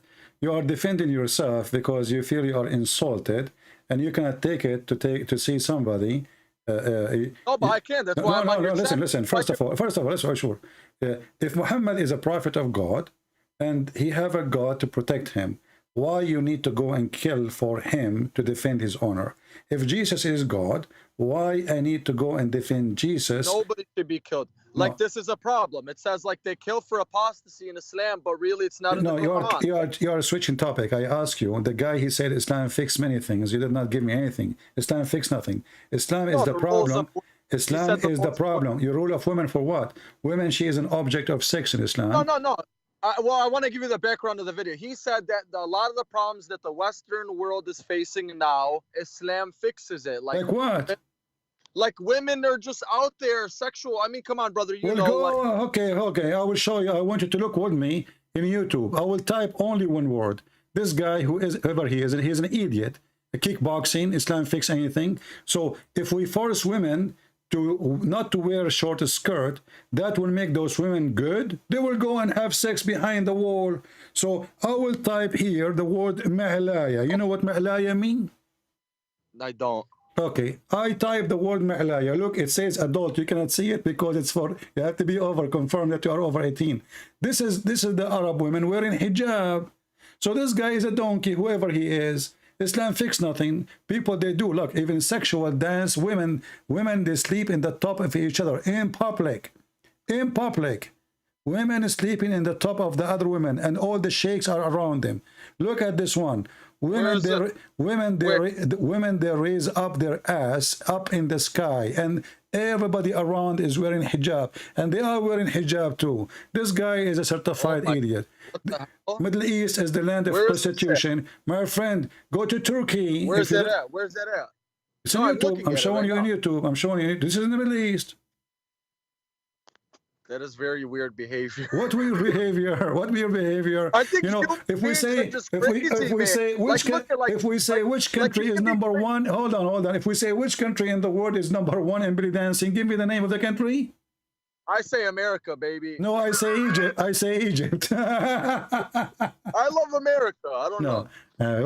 America is number one belly dancing? What since when? This is your Middle East, and this is the garbage and drugs.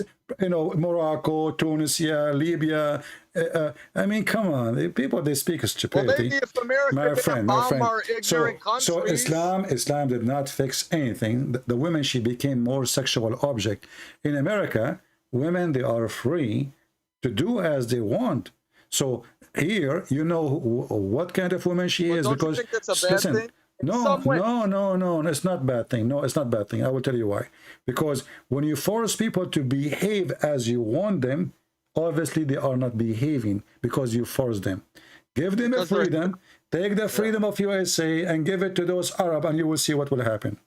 Well, Just they do it. love them. No, they will go. They will go. You know, this is why Saudi or etc. They go in the airplane before they arrive. They go to the bathroom. They change their clothes. They wear short skirt. They don't even arrive to the airport in Europe. So give them freedom, then you will know them. So this guy, whoever he said that, he is stupid, because Islam is not fixing anything. Islam is a problem. If a woman walk in the street alone, she will be kidnapped. She need a guardian, because Islam made everything sexual. And the women, she became a sex toy. So don't tell me Islam fix. What fix? Can your sister walk safely alone in Egypt or in Hamas territory, and not 1,000 person touch her or speak faithy word to her? Can a woman go in the bus without being molested by 1,000 dogs? So what Islam fix anything? I saw those women. I saw the woman being killed in Jordan and Egypt. It makes me sick. The teacher in France, you know. Yeah, so you see, Islam, so you witness it yourself. So what this guy he said is stupid. He don't know what the Middle East is. So he say things. Most of those Western people, they speak about things they don't know. You know, we are from there. Now why? Okay, if Christianity is true, why didn't God just make? Okay, and I'm asking you this because Islam addresses this. Like Islam says, we sent messengers to all people. They took away from the message, etc. Right? If Christianity is true, why aren't we all just Christians? And maybe we all would have been different denominations of Christians, or we all been the same Christians. I don't know.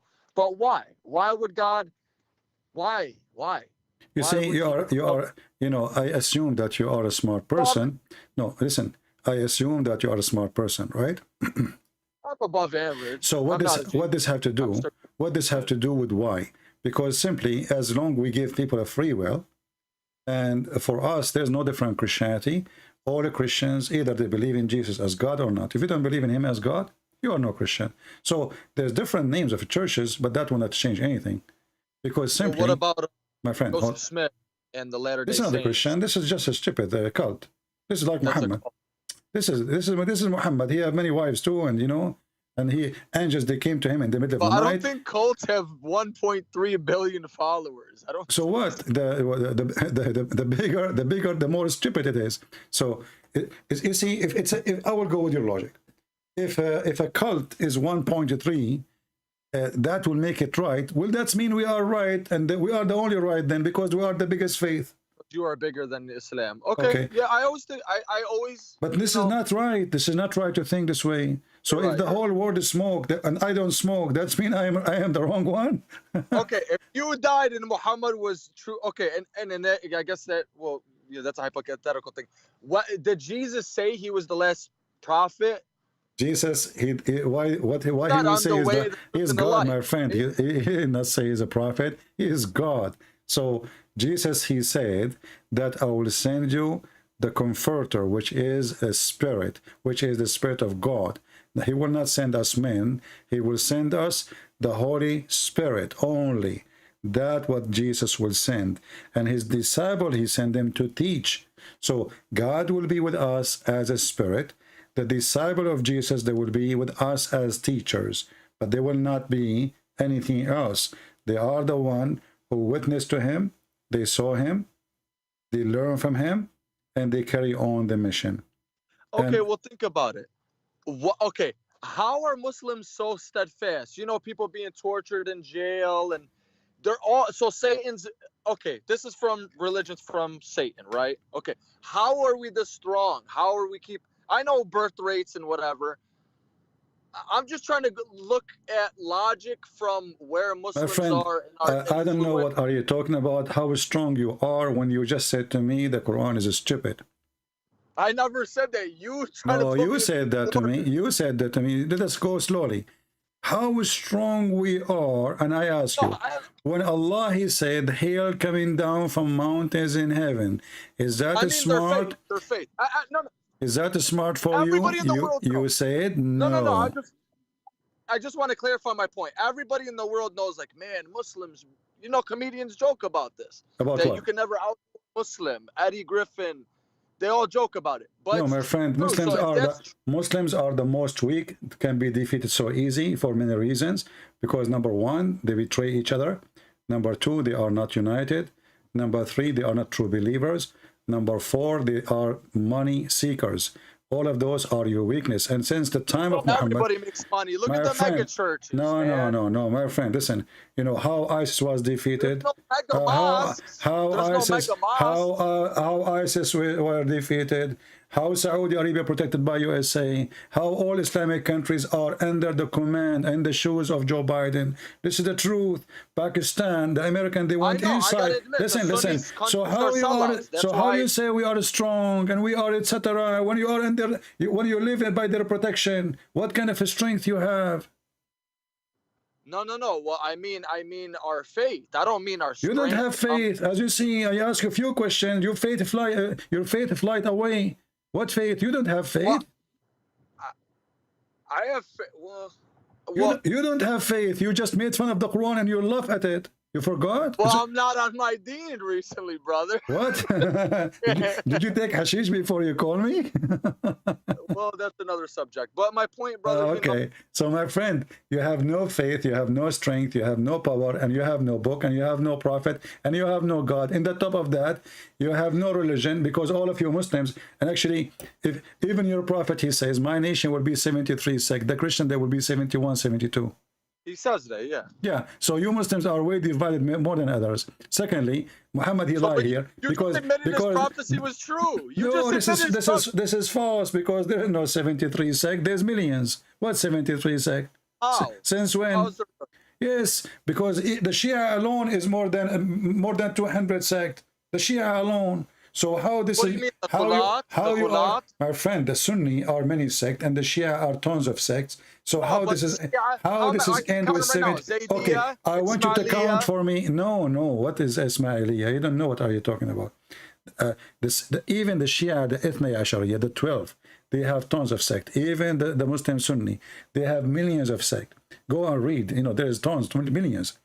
Nobody even knows how many. I can't even count them. No, but there's the schools like there's the Maturidi. No. You see, this is sect still. This is still those sect. Are schools of thought. That's what I'm saying. No. This is, you see, this is a sect, because when you have different idea, different belief in what your brother believe, especially explaining the Quran, that's mean you are a sect. You see. What about the Jews? Why don't the Jews? Listen. Who care about this? You see, you are going left and right. You mentioned that nobody can overcome them. You said nobody can overcome Muslims. Muslims are very easy to defeat. They have even no protection, like military. Even your money is not to be trusted in their banks. You put it in the banks of the American. So how you can be? Because they're hypocrites. That's because no. This is not because they are hypocrite. That's because you don't trust Arab. No. Saudi Arabia, those filthy dogs. Muslims, no. Muslims don't trust Muslims. You know that. You know, I can. When I used to go to a Muslim, he is like in my school. I go to his house. When I go to his house, I sit with his sisters and his mother, and they are wearing short skirt. They don't hide from me. The second, another kid from our age, we are like in a high school, another Muslim, he knock at the door. Right away, the sisters hide, and the mother hide. They don't trust a Muslim. A Muslim don't trust a Muslim, and you know that. Don't lie to yourself. They trust Christians. So in the Middle East, you Muslim, you trust us. You can send your wife. You can send your wife to our house, and you are not worried. But you cannot send your wife alone to a house of a Muslim, and you know that. So you Muslims, the worm ate you from inside. It's a tree from outside, but there is no trunk. It's eaten by worm, and it's eaten by worm since the time of Muhammad. This is why all the caliphate were killed by Muslims. This is why all the family of Muhammad were killed by Muslims. That is very true. Because this is. They were half-hearted, brother. They were hypocrites because they knew. You see, those are the companion of your prophet. So you just said something very important. The companion of Muhammad. I don't like them. That's why I got away. I got an argument before, brother. Listen exactly. Listen what you just said. They are a hypocrite. Who? The companion of Muhammad, the caliphate of Muhammad. So if those are the best of Muslims are hypocrite, what kind of a prophet he is? Tell me your friends. Who is your friends? I will tell you who you are. So if your friends are a bunch of gang and hypocrite, That means Muhammad is hypocrite too. Yeah, but the Shia believe that he knew I it. don't care and, what the you know, Shia believe. No, you don't jump to the Shia. The Shia is different level of No, because I madness. believe certain things like they say. Well, I gotta say about the Shia, they say certain things that the Sunni tries to hide. Exactly. Well, this is because So the I respect them for that. I just, you know. but we not to change anything that Shia is is a stupid sect the same as the Sunni. Who care? Okay, so what about the? Okay, yeah, we don't need to go. I know, and I like the way why I'm bringing up so many topics, brother, is because I have a lot of different points and different stuff, but I think it's all connecting very well. I think hopefully you're. Yeah. So now, as long as you agree with me that Muhammad and his companion, they are hypocrite, the Quran is a stupid book. So why you don't say loud and clear that you are out of Islam? Well, because I don't jump into anything. I take my time with things. Okay, well, okay, see, because people are trying to contact me and call me, and I'm spending my time with you. I gave you enough reasoning, and you agree with them, and still you don't want to give me an answer. So why want to continue the conversation? I guess my answer is no. That was not the purpose of my phone call. My purpose of the phone call was. But what? No, you agreed that the Quran is stupid, and now you are saying you are still a Muslim. No. Yeah, I'm saying you backed me into that because you brought up one thing that I actually never even read. I'll say this. Well, I don't care. I showed you. I'm not scared of anybody, bro. My friend, I don't care if you are scared. My real name on the Skype. This is your business. I'm asking you. When I said that Allah, He sent hail from mountains in heaven, is that smart or stupid? What you said to me, remind me. Why is that? But that's the thing, brother. And you even know. Because remind me what you said. I said, is it smart or stupid what you said? I don't know about that. I don't. Said, such a vague. I said, is it smart? You said no. But I don't. It's kind of like It's like, what kind of question is that? What do you mean? What kind of question? It's a question. Like, was Abraham sacrificing his son? This is not a stupid. This is a story, can be true, and you can believe it or you cannot believe it. It's your business. But here we are talking about. I believe him doing that. This is we are talking about something. But this is not about Abraham. This is about something we see around us every day. Is it true that hail is coming from mountains in the sky? Yes or no? I don't believe that to be true, but I'm not going to mock. Then, okay, that's me. I don't want to mock. Okay, my friend, you're wasting my time. Sorry, I can't continue with you. So you just said, I don't believe this is to be true. So you don't believe the Quran to be true. And yet you don't want to say, I'm out of Islam. No. So why you are calling me? You agree that this is going to be true. He sent down out of heaven a mountain where is the actually translation is false. It says he sent down hail out of mountains, not mountain hail. I think this guy is using Google translation. So don't waste my time. There's no way God can say stupid things. He's God. So if he says stupid things, he's a stupid God. As simple as that. You are all over the place, we are, a kickboxer guy, he said, who cares? They are stupid. That's why he's a kickboxer. If you have a brain, he will not be doing the business of kickboxer. I do kickboxing every day. I don't use my foot. People who have no brain. Who is the best kickboxer in the world? The donkey. Did you try his head? If he kick you, you are done. Most likely you would have broken ribs or your stomach would become to pieces. So, a kickboxer, he says Islam fix problems. We will take things from kickboxer now. What kickboxer? Here we kick Allah every day. We ride him, we mule him, we feed him, we bust him, and then at the end he said thank you. Yeah, I mean, people are really, they kickboxer. So what if it's a kickboxer? What if I can beat everybody? So does that make me smart? In this world, a child, he have a gun, he can shoot you even if you are, 10 meters tall.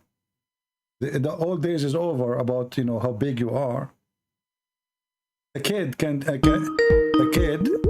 No, don't call me, please. Don't call me. Don't force me to block you. You know, and we are in a world where a woman, you know, a child can take a David by a rock. He took a giant. He's just a kid. David the kid. He took a giant by a rock. He's not a kickboxer hero. People, they won wars and victory by using their brain, not by kicking. Muslims, they are still kicking. You will see a Muslim, he think he got a Kalashnikov, he think he controlled the world.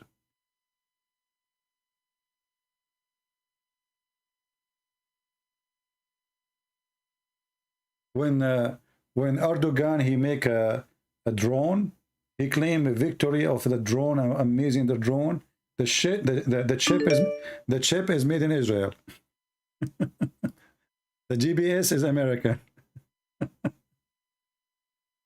The engine is from China. And they made a drone. Well, it's made in Turkey.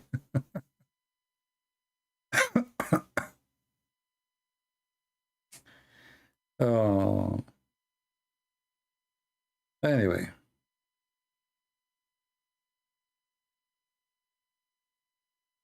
Okay. Let us see this person here trying to call us.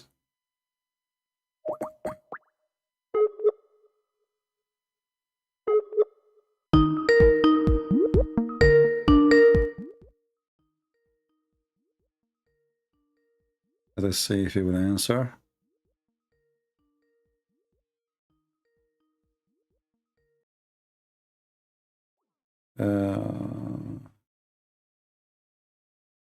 Oh, sorry, you are calling him this guy. Maybe he is asleep now. I think this is an old call. This is not from today. Yeah, so, you know, maybe he is... oh, he's calling back. Hello? Sorry, did I wake you up? No, I was actually awake. Oh, okay, because after I call you, I said, oh, this guy is, you know, in Europe, so maybe he is asleep, you know, so I decided to hang up on you. My friend, what do you want to say to us? You are a Muslim? Actually, yes. Can I, there's actually a lot of things I want to talk to you about, actually, but I don't want to take up too much of your time. No problem. Okay. Can we, I'm going to open up YouTube. You're using the Arabian Prophet, right? Is that yes. right? Yeah. Okay. Can I just discuss with you about some of your views about Islam, and maybe we can come to an understanding, let's say? No problem. Okay. Go ahead. Okay. So I want to talk to you about the character Muhammad. You said about the character? Yeah, you know. Yeah, what about it? Go ahead. Okay, in Islam we believe that Muhammad is the best of example, as you know, the best of person, etc. What make a person the best? Give me the standard. Oh, good question.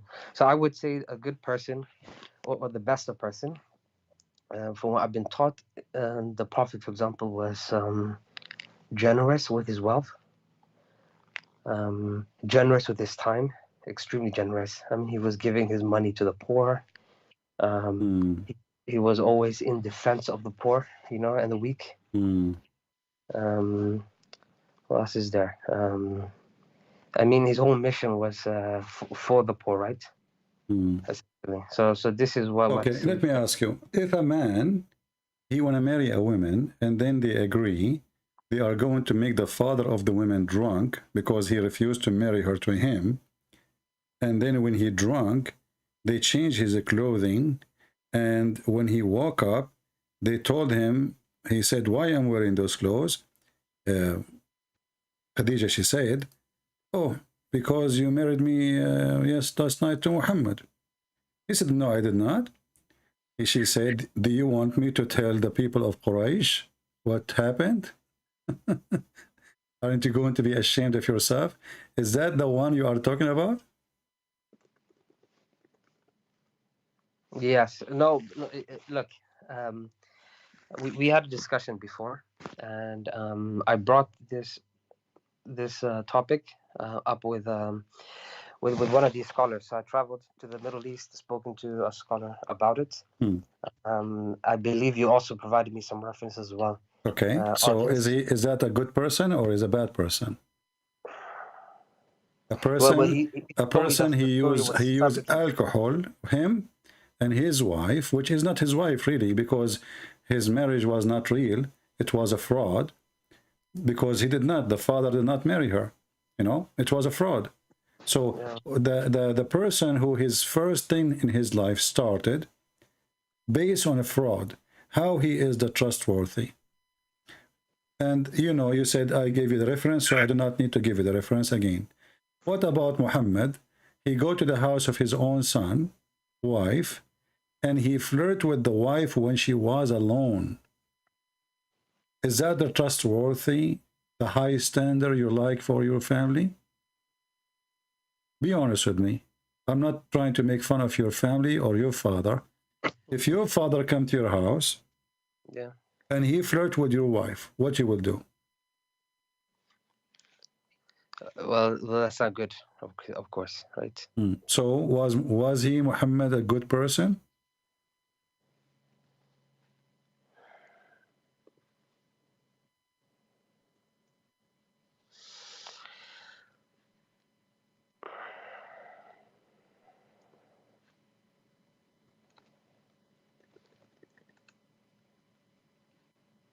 I'm waiting.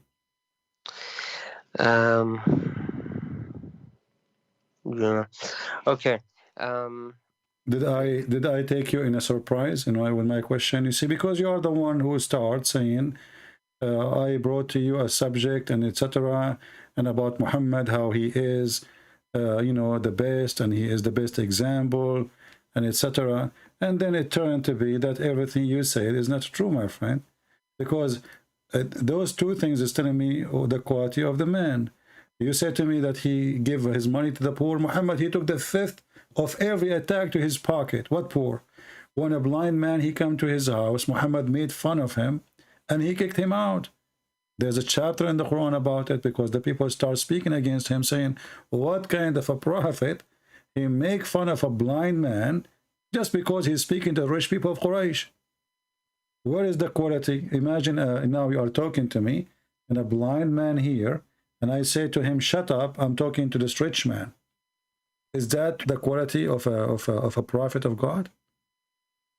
Okay, and in regards to that story, he did not tell him to shut up. He turned away. No, he did. He did. Are you referring to Abasa?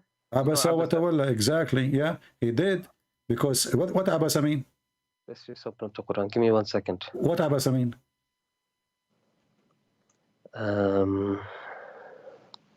You speak Arabic, right?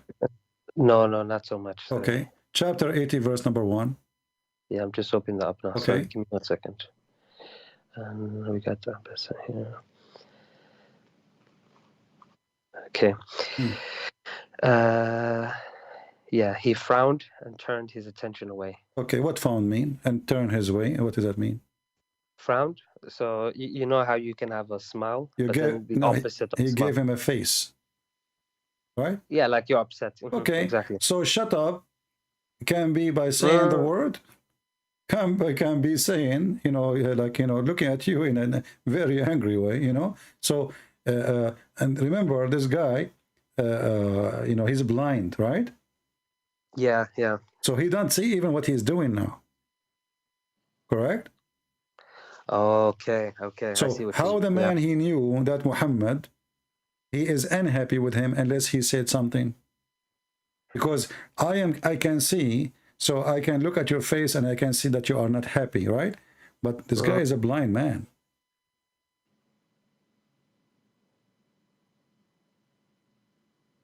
When the blind man came to Jesus, he said to Jesus, I want to see Lord. He's a blind man, poor and homeless, you know. And this is Jesus himself, walking in the street. Hundreds and thousands of people want to talk to him, asking for things to do. What Jesus did, he made him see. As simple as that. Here, we have a guy is not asking Muhammad to make him see. He just want to learn about Islam. Imagine now, a person, he want to call me, and I'm talking to you, and he called me baby before you. I hang up on him and says, get lost, you are a blind man, you are poor. And even the interpretation says, Muhammad was afraid that the rich people of Quraysh will say, look who is coming to his house. Is that correct? Oh, I don't know this. I really don't. You can open the interpretation and you will see it says that Muhammad, he was worried that the people of Quraysh, who are the rich, the leaders, they will say, look who is the followers of this man.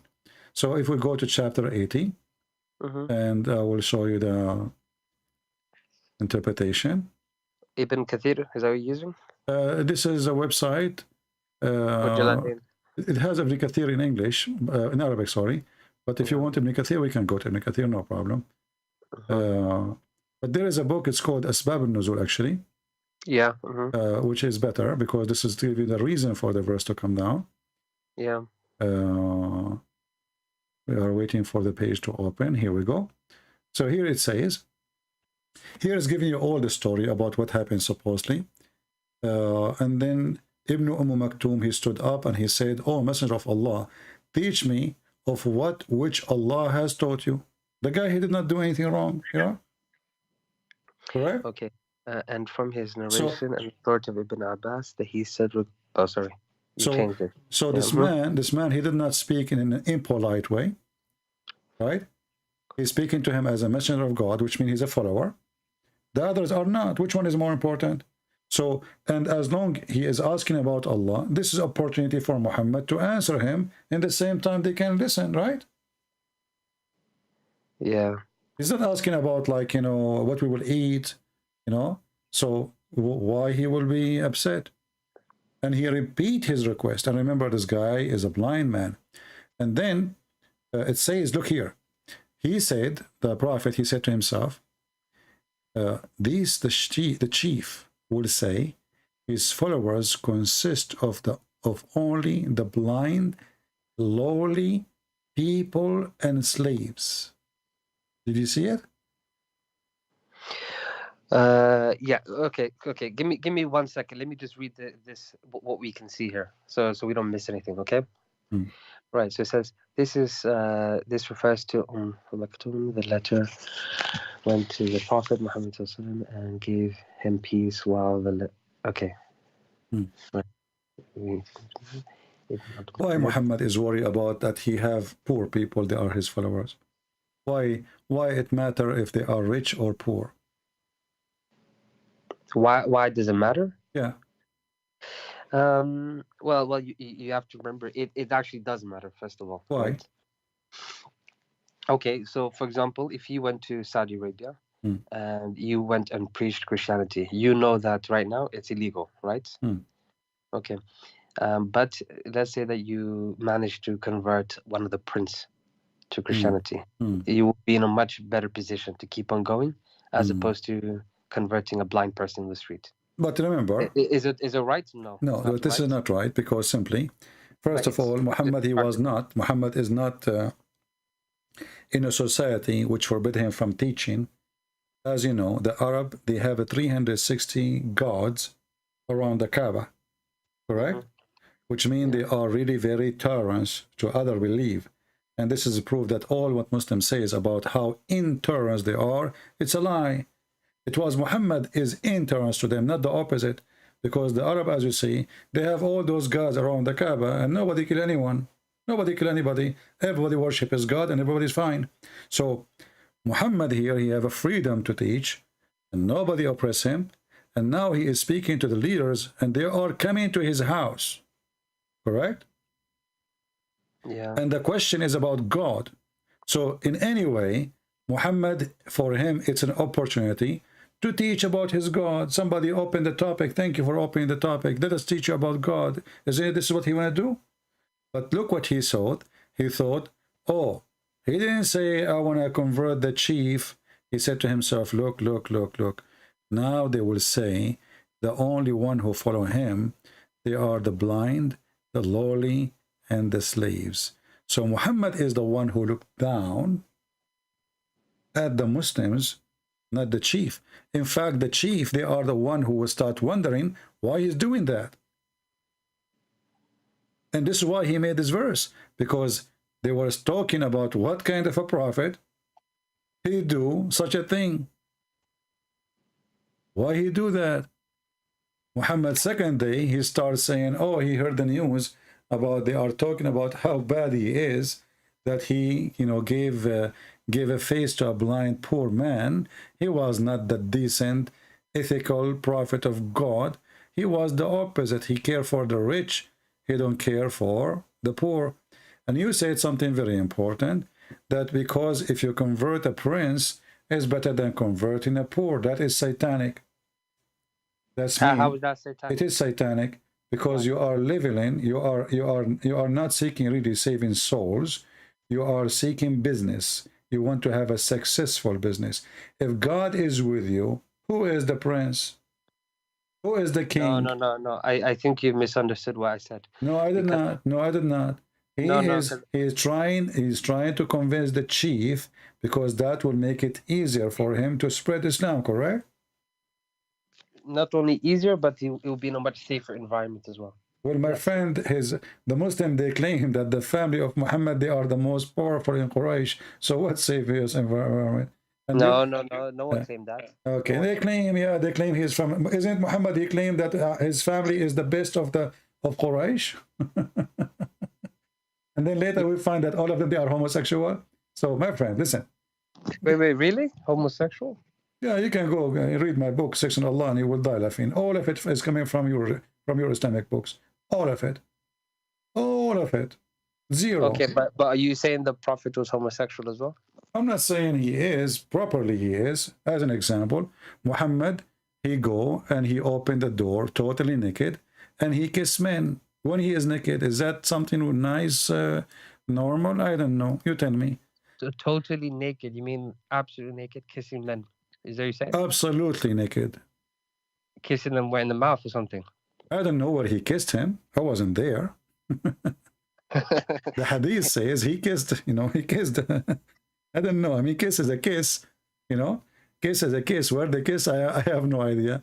I was not the director. Read this hadith with me. It says that Zayd ibn al-Harith, very well-known person, he said, he arrived to Medina while the Messenger of Allah in his house. So he went and knocked at his door. So the Messenger of Allah stood naked, dragged his garment, and by Allah, I did not see him naked before and nor after, and he hugged me and kissed him. How you hug a man, he is totally naked, and you kissed him? He hugged him. Muhammad, he hugged him. The guy, he kissed him. And he is naked. Yeah, well, sorry. Let me just read this again. Sorry. Zayd bin Harith arrived in Medina while the Messenger of Allah was in his house. So he went and knocked at the door. So the Messenger of Allah stood naked, dragging his garments. And by Allah, I did not see him naked before nor after. And he hugged me and kissed me. They say that the meaning of naked here is that he was not wearing his ridda or upper wrap. And then towards he was dragging. Yeah, okay. So he seems that he was naked from the bottom. No. You see, this is false. The English you see there is not in Arabic. This is the Arabic is not there. This is false addition to. This is why they are adding one and etc. Here we go. The Arabic doesn't say anything of what they are saying in English. Okay, so you can go and copy the Arabic. His adopted son. You can go and you can go. How his adopted son and later he slept with his wife. Secondly, my friend, you are naked. I mean, even if you are, it's your son. Do a man, his private part is in front of him, he hug another man? What son? Anyway, you're a prophet, he wear women Aisha clothes. You're a prophet, he put eyeliner 3 times. He pee like a woman. I mean, everything is wrong. But this is not the problem now. So when you speak to me about the ethical prophet, that ethic No, is sorry. That is a prophet. That is a problem for me.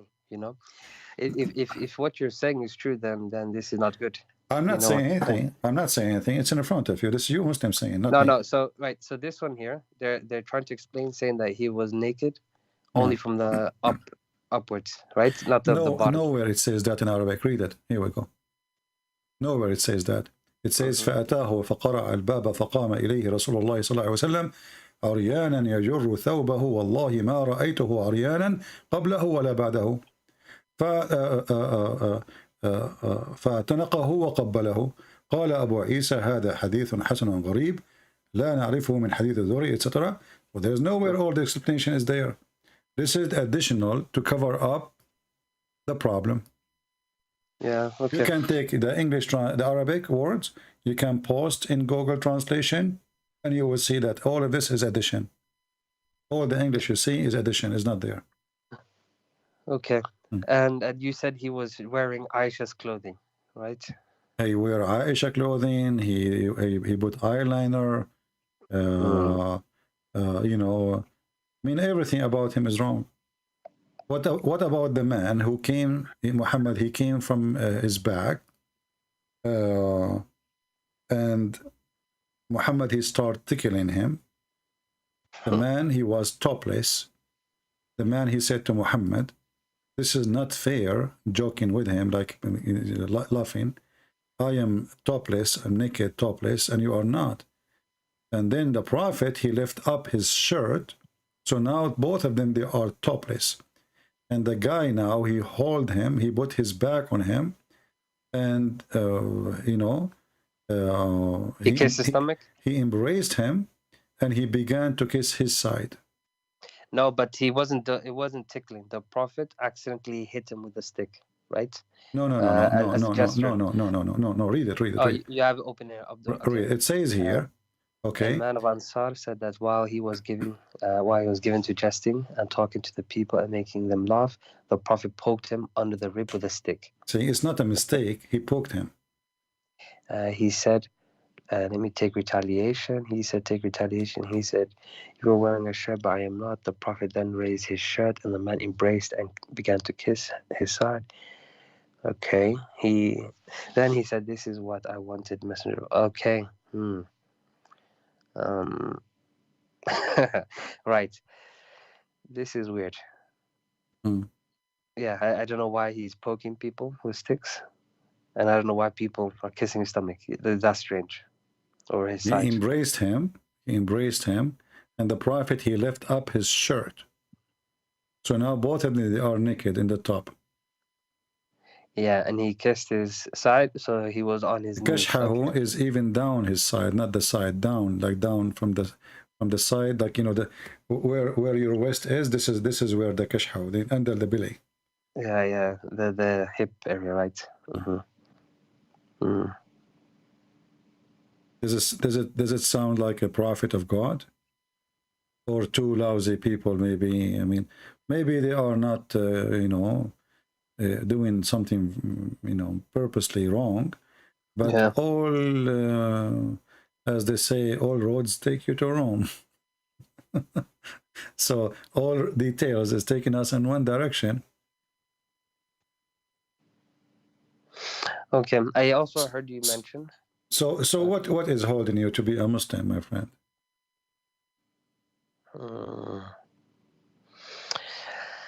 Okay, now you see,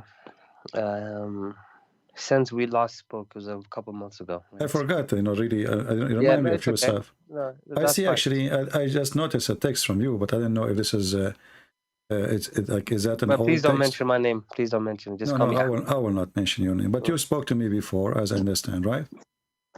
Yes. Okay. Okay. So we spoke before. I've noted down everything that you mentioned. Yeah. I then spoken to local scholars in the UK. Well, we call them sheikhs, not scholars. And I didn't get my answer, so I went to the Middle East, booked a flight, went there, and started asking scholars there. Okay. Right.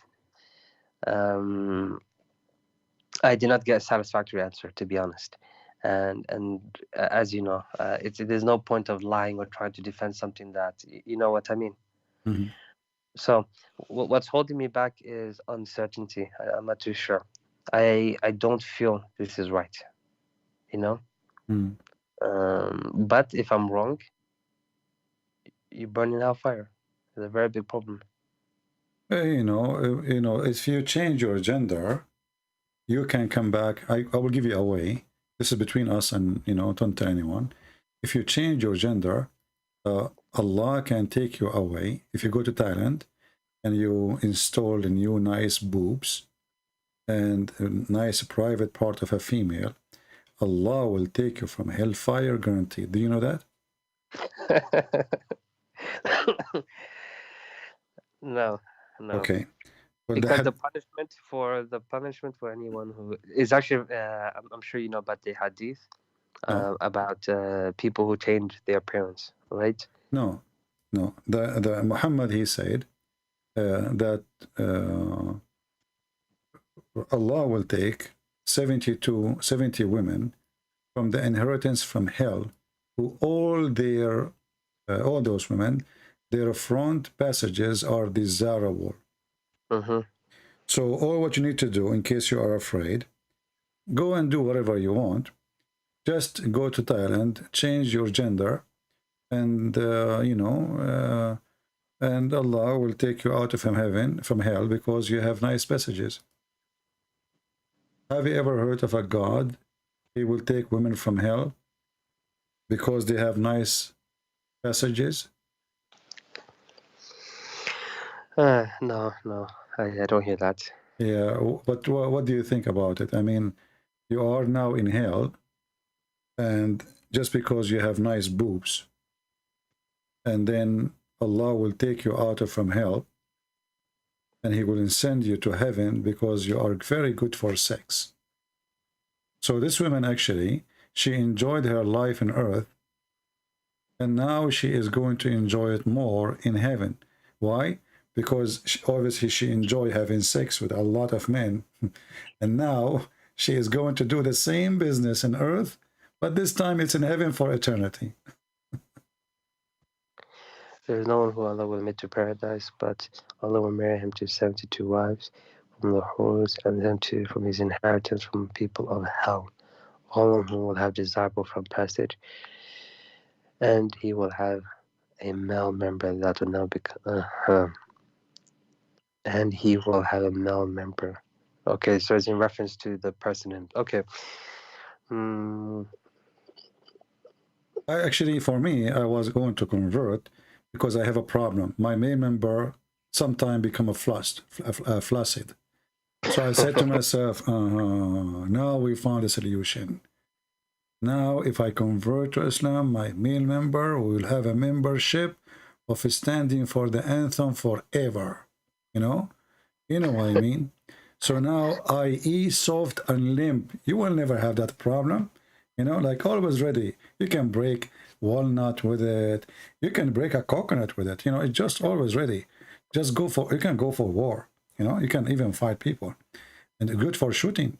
So what kind of a prophet? What is this? This is a prophet talking, or this is a porn? This is a Playboy station guy in the magazine. Is promoting sex toys or what? Who is this? Who's talking? Yeah, no. This is all good. Fair point. Okay. What do you mean not good? You will have a male member can break a coconut, and you are telling me not good? I want to go there. If this is true, I mean, like there's a guy, he called me before you. He said they mentioned somebody who do kickboxing. We will change it. We will call it penis boxing, because look at this penis. Who need the kickboxing now? Look at the head. I mean, this is a prophet of God. How in the world this guy he became a prophet? I want to know. And how the Muslim, they see this and they say it's okay.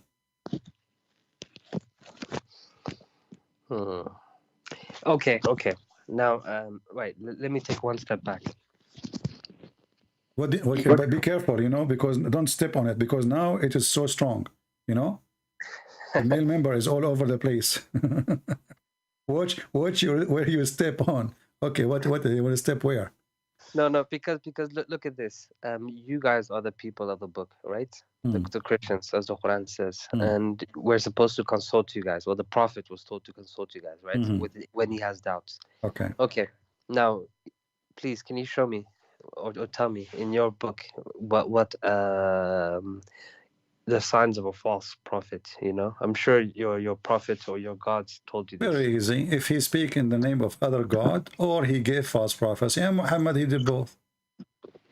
If he what about other gods? What? If he prophesy in the name of other God, which means a false God, and that is Allah, or if he gave false prophecies, Muhammad, he did both.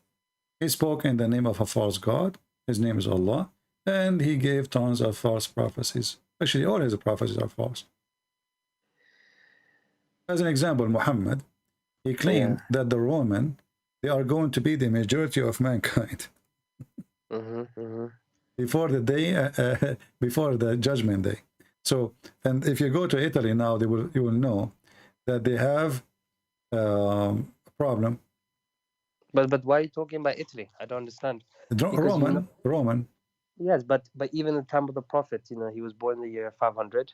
Yeah. Rome was already taken over by the Goths, and the Roman Empire was in Constantinople. No, this is the divided Rome, but this is the Roman is in Rome. Roman is from the Rome, you know, the Roman is Rome. The Constantinia is the separated kingdom because they divided between Orthodox and Catholic. But no, they divided by East and West, but East they were West, always but they were always the two sons of the king, they fight over the throne, and then it became two kingdoms, and it's still this same. But when you say Rome, when you say the Roman, you say all those who belong to Rome. Yes, all Roman citizens, right? And you know, even people back in those days, people in North Africa, in Egypt, were Roman citizens, right? But no, only the Roman are Roman citizen, the rest are not. There's only a few people from the rich ones, they've been given like the honor to be called a Roman citizen. But reality is the Roman is the Roman. It's like now, in USA, I am an American citizen, but I am not a native American. Is that correct? Yes, but if I say to you that one day America will be the majority, in America, you're considered American. So you are part of this group. Okay. So when we speak about the Roman are, at that time of Muhammad, they are a state, are they? Yes, because of even in the Quran in Surah Rum. Okay, what is the Roman state today? The state is destroyed, but their people and its culture is still here with us. No. Yes, he's speaking about people, not speaking about culture. Well, I'm speaking about pizza, my friend. Yes, okay, but if you say, for example, like, okay, if I said the Abbasid and or the Arabs will be the majority, are you going to consider the Egyptians as Arabs or not? First of all, Arab are not an ethnic, and Arab, they are not a country, and they are not a kingdom. When you say the Roman, everybody knows, understand very well. Who is the Roman? He said a room. A room. A room. It's not. There's a chapter in the Quran. It's called the chapter of the room. He says, "Ghulibat huzimat al-Rum." So the room is the one who were fighting the Persian. Those are the room. Do you agree? Yes, and who were they? Who were those people? They were not from Italy. Who is their king? Yes, he was based in Constantinople. Okay, and there is a rulers who is in Jerusalem, correct? For the Romans? Yeah. Isn't it your prophet? He sent a letter. A governor. Yeah, he's a ruler. Yeah. So simply, the Roman is those people, whoever they are, but all of them, they belong to Rome. That's why they are called the Roman. Okay, so you know Paul in your Bible? Yeah. He was a Roman, right? A citizen, but he was also a Jewish person. Yeah, but as I said, there is noble person, people who gave them the title of a Roman citizen, but still they are not from Rome. But the Roman is the Roman, still will not change anything. There's a Roman citizen, and there's the Roman. Like I can be an Indian, a citizen in India, so they give me a passport, but I am not Indian. correct? Okay, okay. I see what you're saying here. Yeah. But either way, they're not the majority. Either way. Okay. Whoever they are, Because the Chinese are majority, right? who are they? You know, the Roman simply, the people of Rome is the Roman. Anything else is not. You know, you can make it, give it definition. You can push it there. You can push it here. You can say the Roman at that time they occupy Egypt, but still the Egyptian, the Coptic, they were 4 million. The Roman there, they are not even maybe a few thousands. So the Roman are the one is ruling, but the people are not Roman. The same as in Israel, the Roman are ruling. You know, a couple of hundreds of soldiers controlling the city, but the population are Jews, correct? Mm-hmm. Okay, mm-hmm. So we cannot say that the Israel, everybody there was a Roman, but there is some, they are considered as a Roman citizen, and those are from the noble, or those who they are serving in the military as officers. So here we see that Muhammad, he says, the Roman will form the majority among the people. When he spoke about the people, he mean all mankind, correct?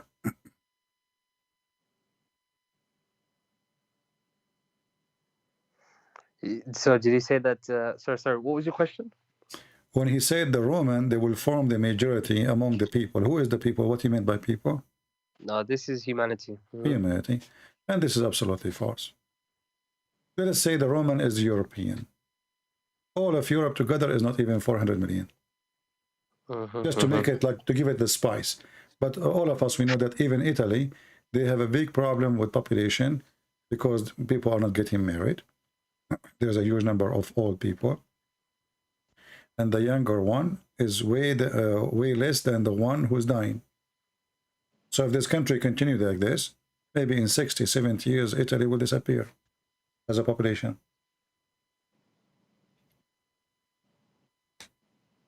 So this is a false prophecy.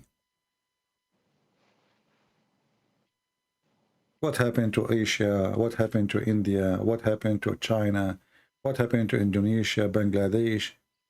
The Roman are the majority of mankind. Right, but is he not saying here the last hour would come when the Romans would form a majority amongst the people? I mean, okay, as we stand right now, right, as of today. He said it's clearly not true. The right day now, will come. The day will come. This is what will happen. When the day comes, the Roman will be majority. Yeah. But anything can happen. Look, I'm not saying that. I'm not going to tell you that this is correct now, because now the Chinese are the majority, right? And then the Indians. But you see, when your prophet, he mentioned the judgment day. He spoke about the judgment day to happen very soon. The previous one who called me, he mentioned the hadith where it says, he said to a youth person, this person will not grow to get old before the hour come.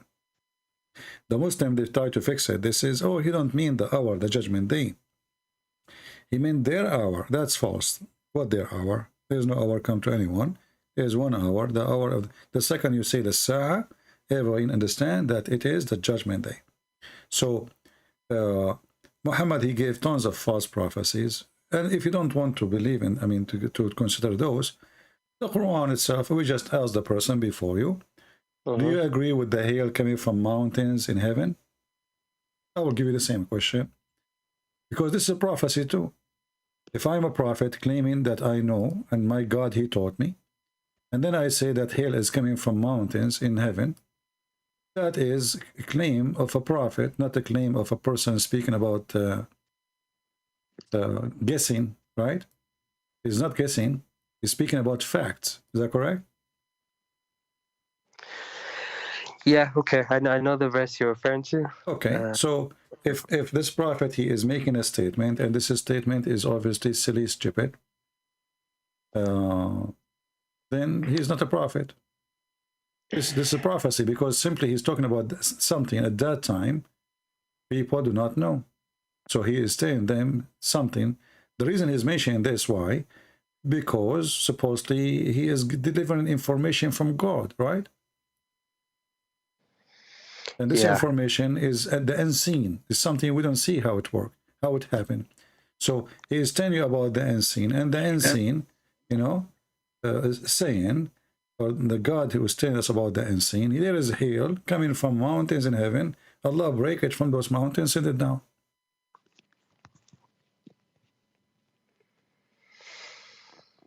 And this is chapter 24, verse number 43. So if you would want to consider the Roman story, you would want to consider all the stupid things he said, well, this is additional one. There's no way God he would say such a thing. Hasn't thou seen how God has drives the clouds, then composes them, then converts them into a mass, then how sees the rain issuing out of the midst of them? He sends down out of the heaven mountains, wherein, wait, what? He sends down out of heaven mountains, wherein is hell, so that he smites whom he wills. Okay. Can you just give me the verse? I'm going to use a different translator. Chapter 24, verse number 43. And different translation we can change. They are adding things just to fix it. 24. You said 33? Chapter 24, verse 43. Yeah, okay. Right, let's see him. And you said 43, sorry. And you not see. And he sends down from the sky mountains. But he put brackets of clouds. Why would he do that? Okay, he then sends. Okay, so he sends down from the sky mountains loaded with hell.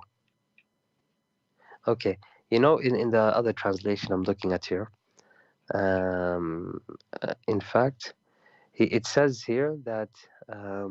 My friend, I know what other translation says. They are lying. You can go to the Arabic.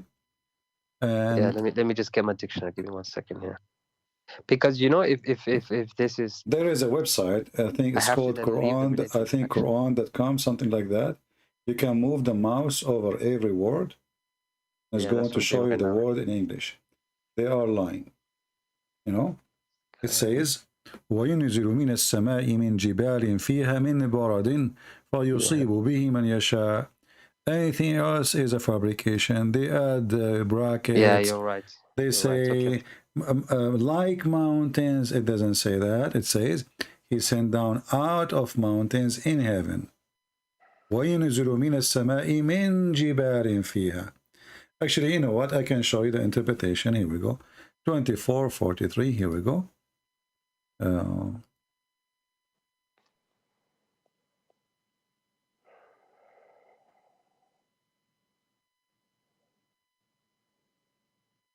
No, I've checked it on my side. You're right. Okay.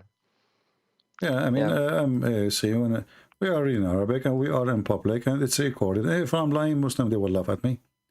I mean, they are in denial all the time. But a smart person, he will not lie, because people, they will use it against you, if you are trying to be honest. So he sent down, this is the tafsir, Ibn Abbas, it says, he sent down from the heaven, mountains wherein is hail. He sent down hail from mountains in heaven. Do you see it? Yeah, I can see that. And this is Ibn Abbas. So all the translation, they are trying to cover up, duct tape. That's what the Muslims do. They duct tape their Quran. The add words is not there to fix it. Yeah. Okay, I don't do this. Okay, so I will ask you just few more, if that's all right, and then I will have to make a choice, actually. All right. To be honest. Okay. Oh my God. Okay, so we okay. What's your God's name? Is Yahweh, right? There is no really. You see, the people who don't speak the language, because the language is a foreign language, so they think when he say Yahweh, it's a name. It's not. Yahweh is I am who I am. So for you, because you're a foreign person, you hear it with a foreign tongue, you think it's a name, but the fact it's a sentence saying I am the one who exists by myself. I'm God. So it's not really a name, So when Moses, he asked God, what I will tell my people, what's your name? He said to them, tell them I am who I am. And you will notice that the Jews, when they speak about God, They say many things, but they don't say names. So like Hashem, you know, I mean, there's many many titles, as I say, or description, but it's not a name for a very simple reason, because if God is a miracle, there's no language and no letters can describe him. Okay, so your God doesn't have a name.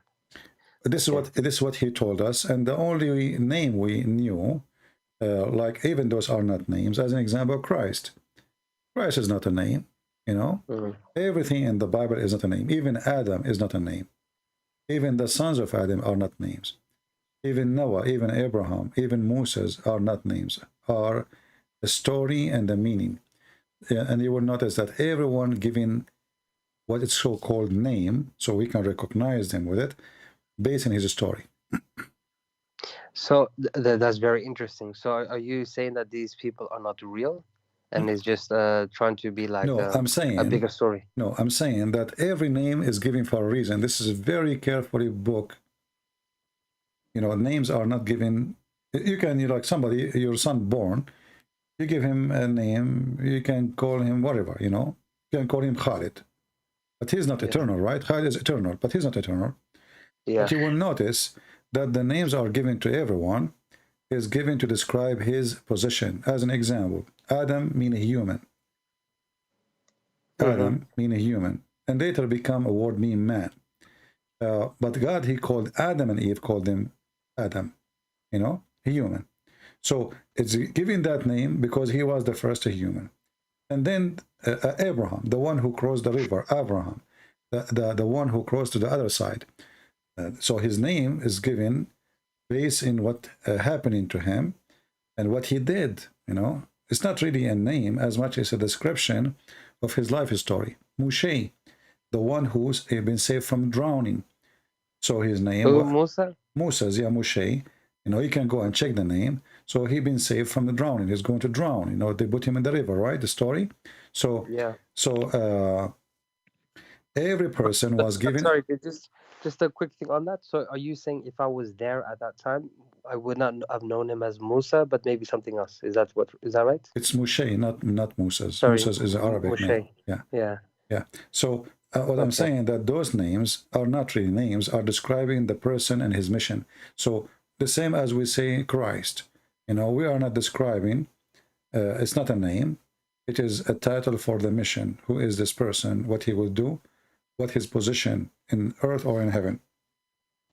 So names are not really names. They are, let us say, a message, a delivery from God. Abraham, his name is delivery from God. Adam, his name is delivery from God. Christ is delivery from God himself. He is the name, he is the word, and he is the God himself. So every name in the Bible is not really a name. It is a life story. You can go, there's a video in YouTube. It's called the Genesis 5. Let me hang up on you and I will play the video and you can call me after we finish it so you can see what I'm talking about. Okay, yeah.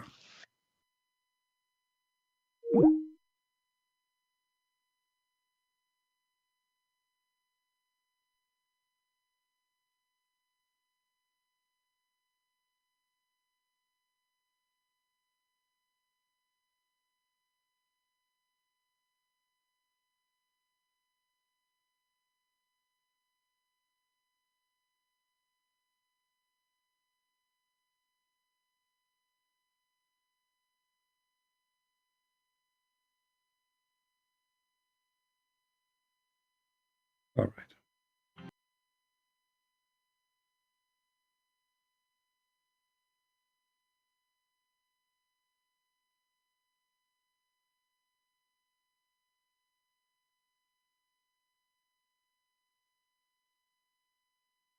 Let us see.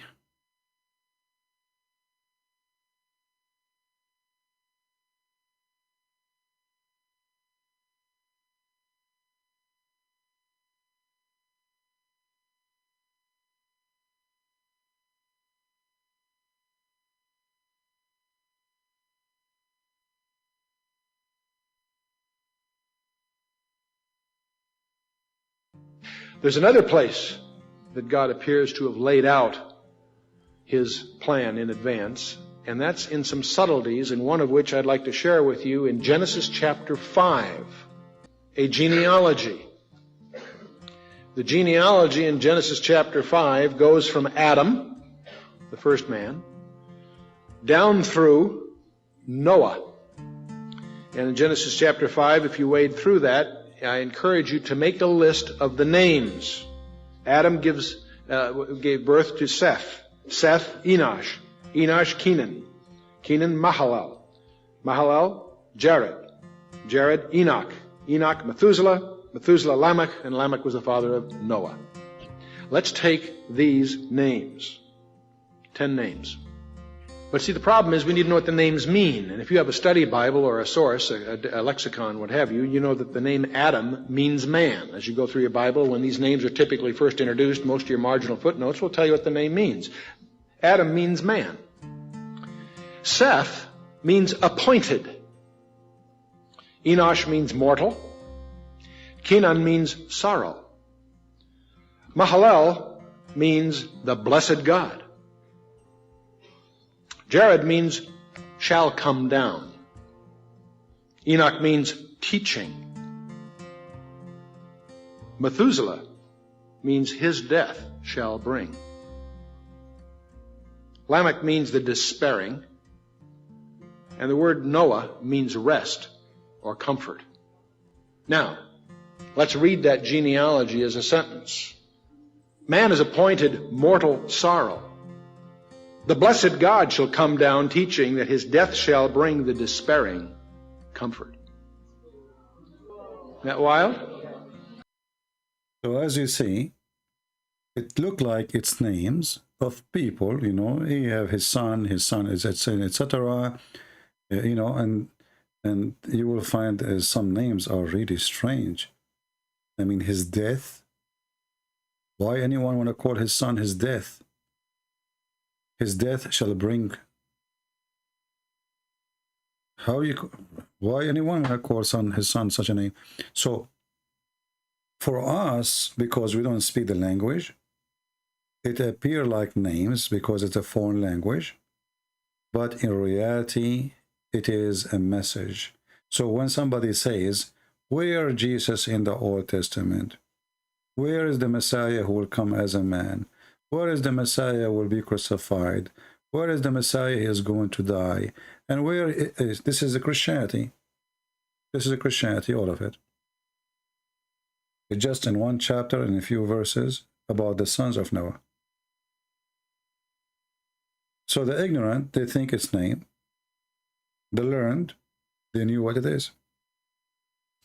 Let us call our friend here and see if he heard me.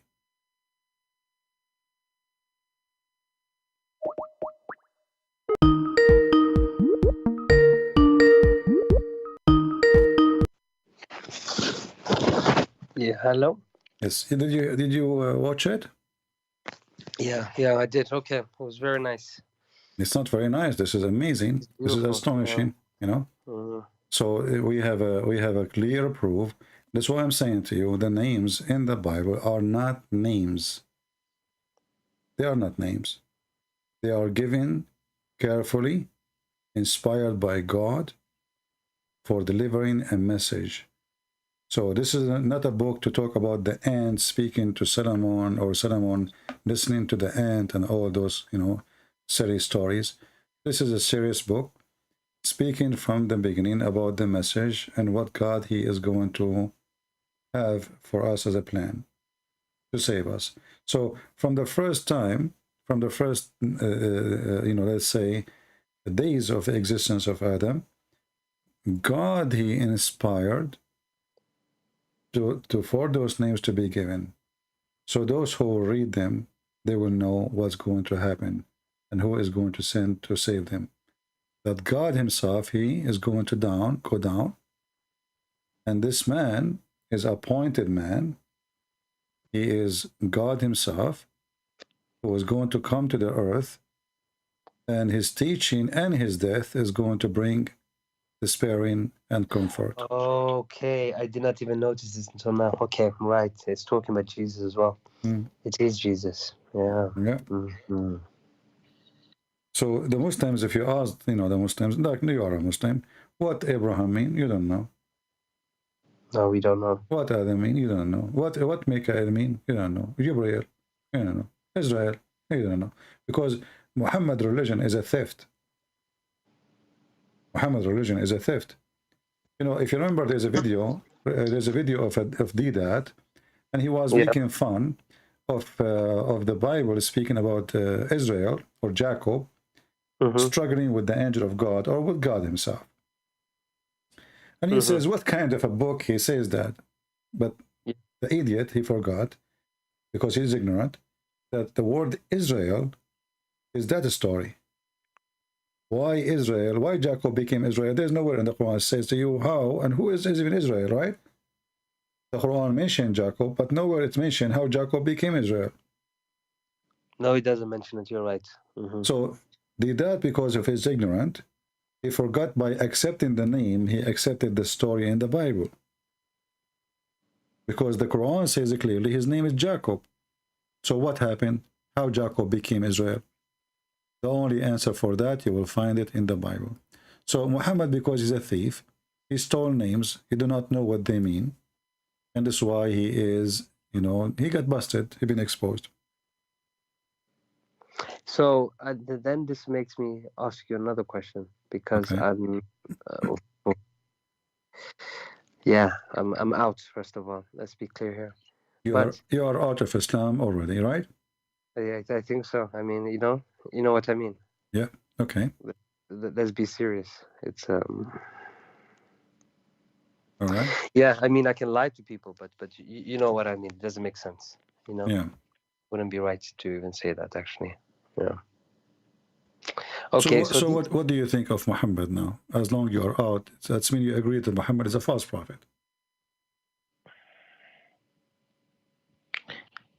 Well, I've been on a plane recently, and I don't see any mountains. So, yeah, this cannot be true. How can you say that? God throws a mountain of ice, and aims at people. This is not even a nice thing to even say. Yeah. It's actually kind of a horrible thing if you think about it. It's very mean, because they have no chance. So no, this is not good. Okay. So these people then, Adam, Noah, are these all prophets? In Islam, every character we have is a prophet. You know what I mean? Every character? Okay, so in the Quran, we have 25 prophets, right? Yeah. Are mentioned explicitly in the Quran. We have Solomon, we have David, we have Elijah, Yahya. There's no such a thing. Yeah, anyway, he gave them their own names. Anyway, okay. Their own names, yeah. But my question, I mean Elias, But my question to you is, are these also prophets? Because when I read the story of David in the Bible, I don't think he's a prophet, Well, everyone he understands the word prophet in the way he want. So a prophet, if somebody spoke to God, some people, they say he is a prophet because God spoke to him. But that Mary, she received message from God, correct? Yes, exactly. But she is not a prophet, right? So it depends on the person and his intelligence, how he can see things and how he want to see things. For us, all the names in the Bible, even Mary herself, exists for a reason, and that reason is the coming of Jesus. Otherwise, the rest are not really important. So David is not important. Solomon is not important. What is important is that God, he loved the world. And because he loved the world, he sent his only begotten son to save the world. And David and everybody is part of this world. They are not out of it. They themselves need to be saved. So the Messiah is the Savior, and there's no one else will save us from what is coming. This is the message of the Bible, and all names mentioned there because they have a role of preparing, or let us say, for the coming of Jesus. Otherwise, all names are not really important. You know, is Paul is important? No. Paul is one like me and you. He is a disciple. Yes, you know, the Lord appeared to him. He is a church father. Yes, but still, the Bible says all men, they are sinners and they are short of the glory. So all of us, we need a Savior. His name is Jesus. So all the names, they are there for a reason. And this reason is that, you know, that God will come on this earth to save us. Okay, but okay, that's fine. I think, to be honest, it sounds good. You know what you're saying. You see, all of us, like now, I'm here with you, and we are talking. Why I want to waste my time and you waste your time? What about you go and watch a movie, I go watch a movie? What do you think? You know? So we are here for a reason. And based on your interest, the reason exists. So the one who have interest in something, he will be where he is interested. That's why, you know, the Bible says, like, you know, where is your treasure, your heart will be. So if your treasure is gold, your heart will be with your gold. If your treasure is God, your heart will be with God. If your treasure is sex, your treasure will be with sex. So where is your treasure, you will find yourself. So everybody, every human being, he have his own interest. And your interest is who you are. And this is why there's people of God. You know, you mentioned that the Quran calls us people of the book, correct? Yeah. And the Quran never called Muhammad or his people of the book. Actually, he called them Ummiyin, which mean ignorant, you know, the ignorant. So when the Quran, yeah, not illiterate, ignorant. You see? So when the Quran says Ummiyina Rasulan minhum, Yeah, saying that the you Quran see, is the Muslims, they don't even understand their book. I mean, this is how ignorant they are. Because you see, the chapter 2, verse number 78 says, some of them, they are ummiyin, they do not know the book. So the word ummiyin is about not knowing the book of God, not about not knowing how to read, how to write.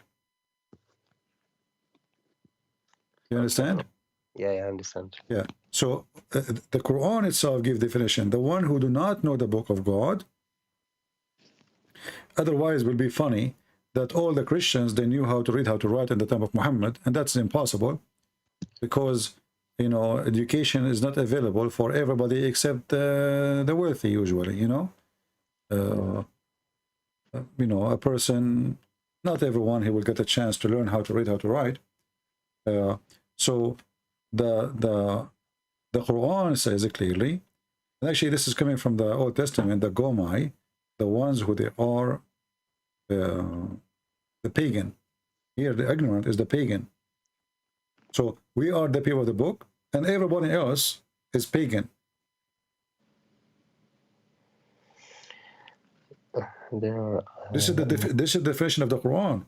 Quran says people of the book, people of the book. Why? Because everyone else is pagan. And that means Muhammad himself is pagan.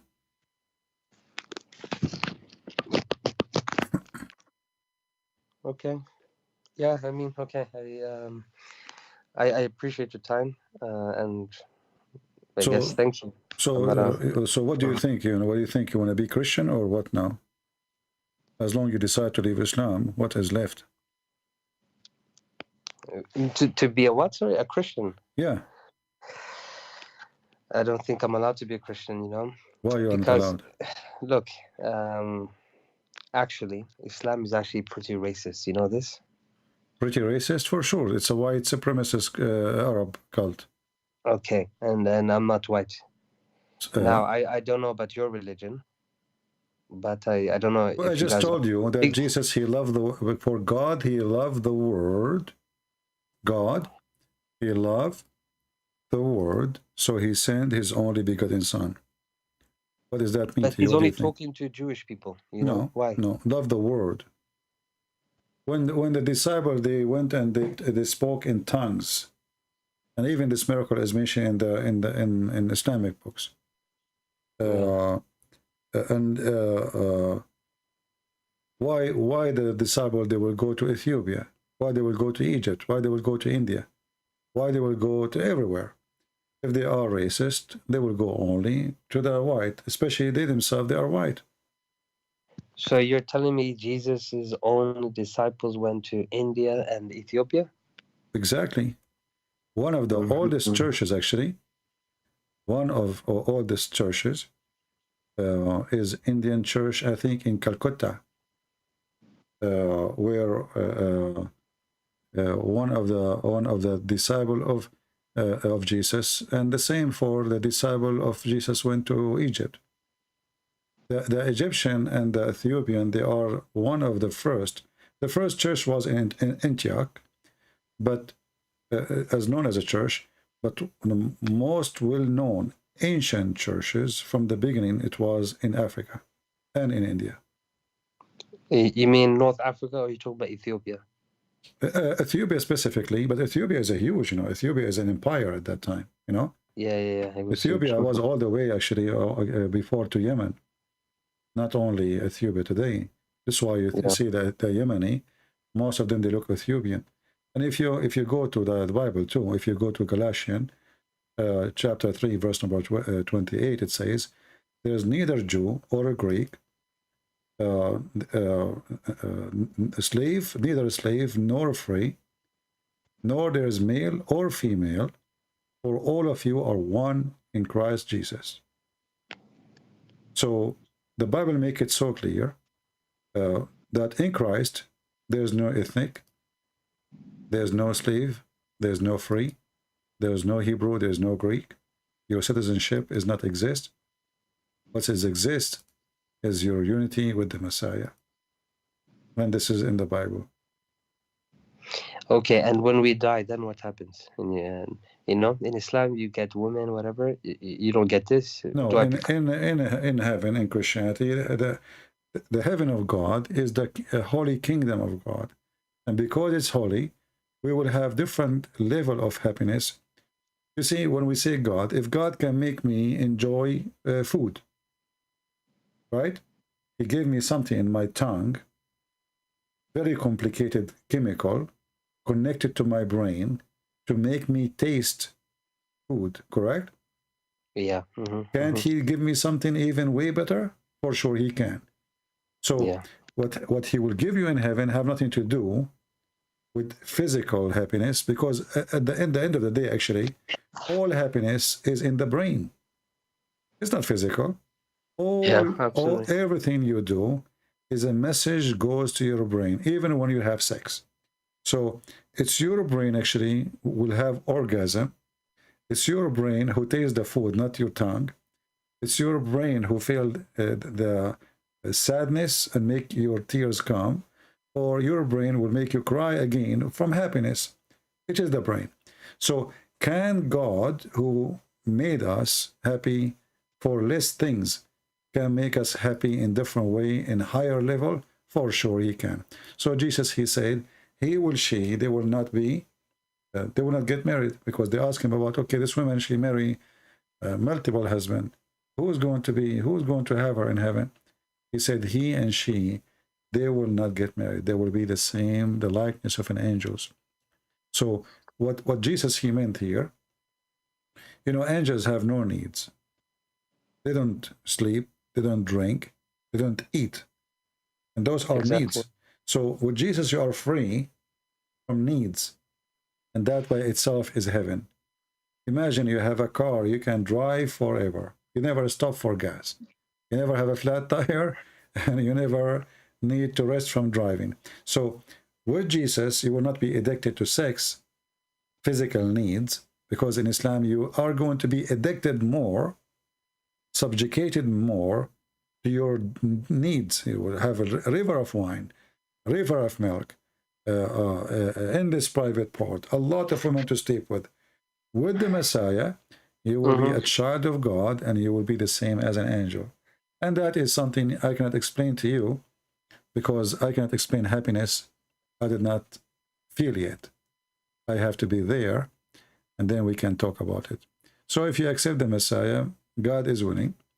Me and you, we will meet one day in the holy kingdom of the Lord Messiah, and we can talk about it then. And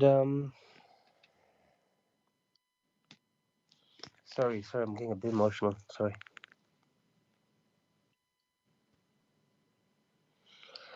Okay, right.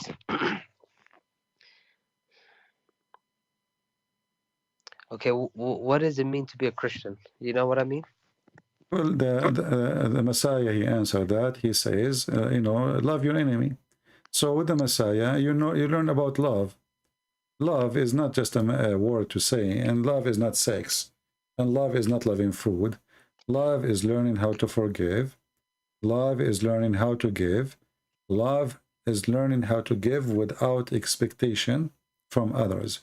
So if you learn all of those, you are already in the level of the angels, and you are with the Lord. So with the Messiah, simply the same as the Messiah, he went to the cross, and he knew they are going to do that to him, and yet in the cross he says, Father, forgive them, they do not know what they are doing.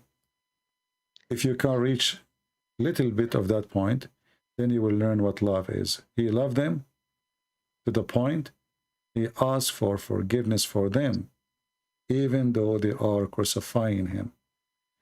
So if you look at this and you learn from this story, you learn that even when you are crucified, you shall not bow down to hatred, and you shall not be a soldier of hate. You should be a person who forgive. This is why when they ask the Lord how we pray, he says, pray like this, our Father art of heaven. And then right away where you see, he says, ask, forgive to us, the same as we forgive to others. So in Christianity, you learn right away that if you love, you forgive, and if you forgive, you will be forgiven. And this is the book, and this is God.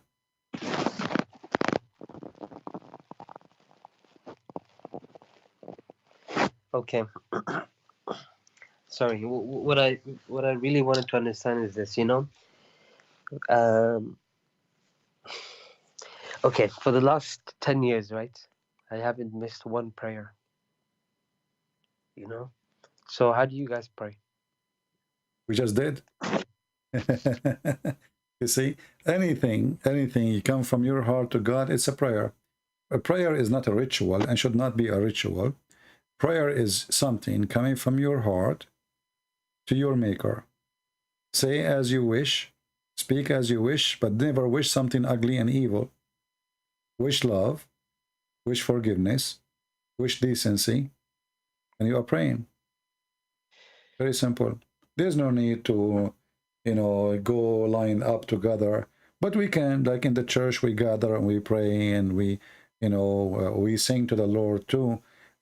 But the prayer, Jesus, he says, you go to your closet and pray to your Father. Why he is saying go to your closet? Because he don't want hypocrites. And he said to us, don't be like the hypocrite who pray in the corners. That's what we do. And this is what the Muslims do, exactly. So do not be like the hypocrite who pray in the corners. And by teaching us that, or he ordered that actually, because we have to follow or we have to reject. By saying that, he forbid us from being hypocrite, and that destroy the way of many people who take advantage of showing themselves as they are holy or good men or good women. So they start, I start speaking about how they give donations. So he said, if you give with your right hand, don't let your left hand. And actually, Muhammad, he stole that from Jesus too. So when you give, you don't tell. When you pray, you don't tell. And he said, even when you fast, wet your lips so nobody will know that you are fasting, because this is not their business. What do you mean? What do you mean? Like keep your lips wet, like, if you fast, like, don't show off like we do, right? Yeah, don't go around and say, hey, I'm fasting, I'm tired, don't talk to me. When you fast, nobody should know about it. Wash your face, Huh? And don't talk about it.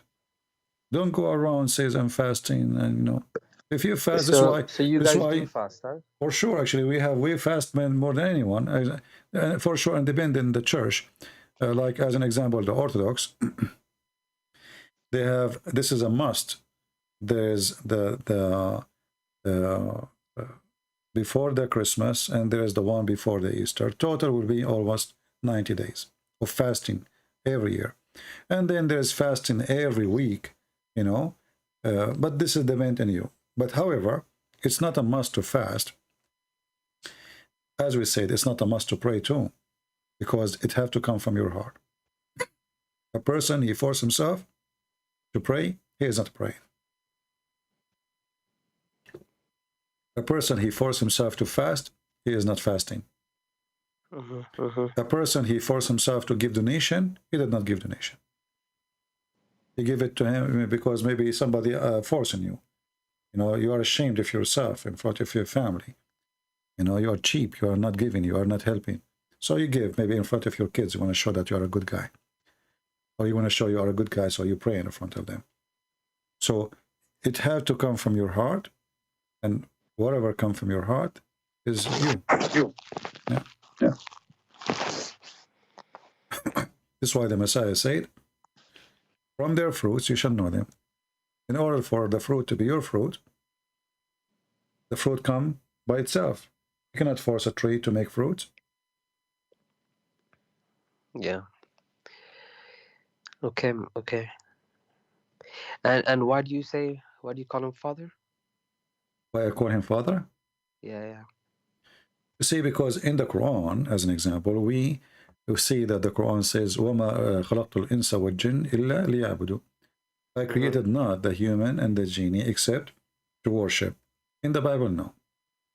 Even though we are created and we should worship, but he created us to be his children.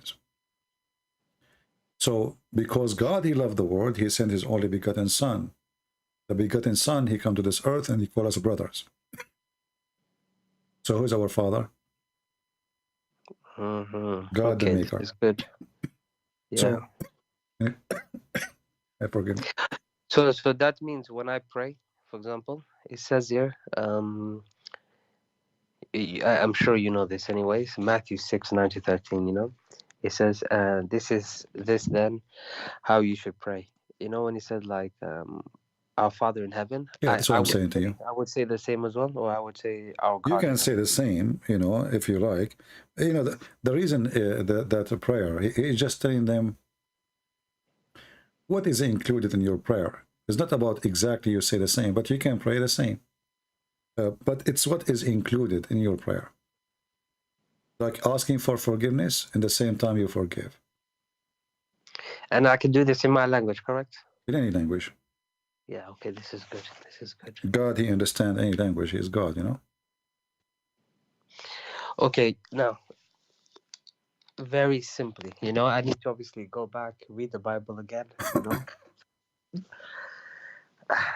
It's a big book, but I can do it again, no problem. But my question is this, my friend. Okay. In Islam, you know, it's kind of simple, right, in a way. You have instructions, and then you follow them. Okay, and in a way, it makes you a slave. You know what I mean? But sometimes being a slave is easier to understand life. Not that's better. So what I'm asking you is this: in Islam, you pray, you fast. It's very clear. You have certain times. What does God want? Sorry, what does the Father want? You see, when you say a certain time, first of all, time does not exist really. I mean, time is just a matter of circulation of light around us. We call it time, right? So the sun goes around us, and then we make it morning, and then we call it day, and we call it night. But time does not exist for God. And because of that, you pray to God anytime. Why you want to pray in a certain time? When God is alive and he's always there. Any time is a good time for God, and any time is a good time to pray. It just has to come from your heart. When you feel you need it, you do it. You can pray before you drive your car. You can pray before you leave the house. You can pray when you are sitting in the bus and there's people next to you and nobody will notice you are praying. Because the prayer is coming from your heart, not from your lips. Prayer is not words you say by your lips. It is something in your heart and you mean it. Because many, especially the hypocrite, they say something in their lips, but they don't mean it. It is something you mean, something you believe, and something you want to be. That is prayer. Prayer is not even speaking to God, actually. You know, prayer is decency. Is your decency. So when you are decent, you pray to your wife, saying to her, I love you. This is a prayer of love. It doesn't mean you worship her. But when you pray to the Lord, you know, you are giving, keeping in touch with your Maker, let us say. Like if you have a father and you did not call him for a year, and one day because you need him, you call him. Your father, he will say, well, now you come to me because you need me, because you need money. What you need? Why you are calling? What happened? Something fishy about you. Because you need him now, you are calling.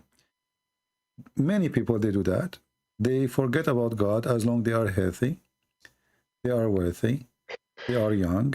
And the second they collapse, suddenly they say, God, forgive me, God, help me, God. Oh, God, please, you know, God. So as long as they are fine, God does not exist. The second they are in the ground, collapsing, sick or poor, or they don't have money, or they lost their family, something bad happened, suddenly they start asking God for help. So don't be one of those. Pray to the Lord so you can be a child who always remember his father, and the father always, he welcome your remembrance. Okay. This is what prayer is. Prayer is to be in touch with your Maker. It's not a word you say.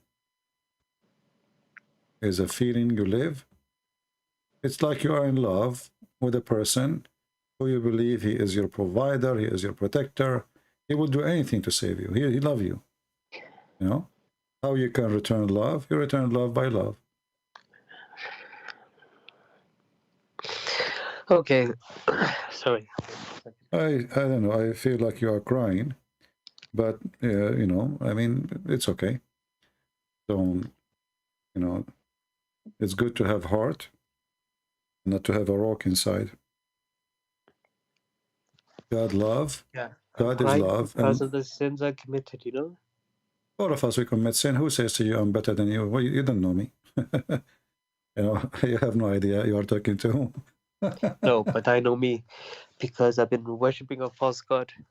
Yeah, it's okay, my friend. You see, every moment have a time. And, you know, Paul, he used to go after the Christian to kill them. At least you did not kill any Christian yet, right? No, but I So, converted many Christians. well, That's you know, you can fix that and you can contact them and you can help them to see the truth. You can fix it. You can fix it. You can call those people and you can contact them and you can explain to them why, you know, you think that you made a mistake and you yourself, you left this false cult. No, you see, one of them passed away. You see? Well, I believe the So Lord. that means I sent him to hell. Okay. I understand how. I understand, but we pray that the Lord is merciful.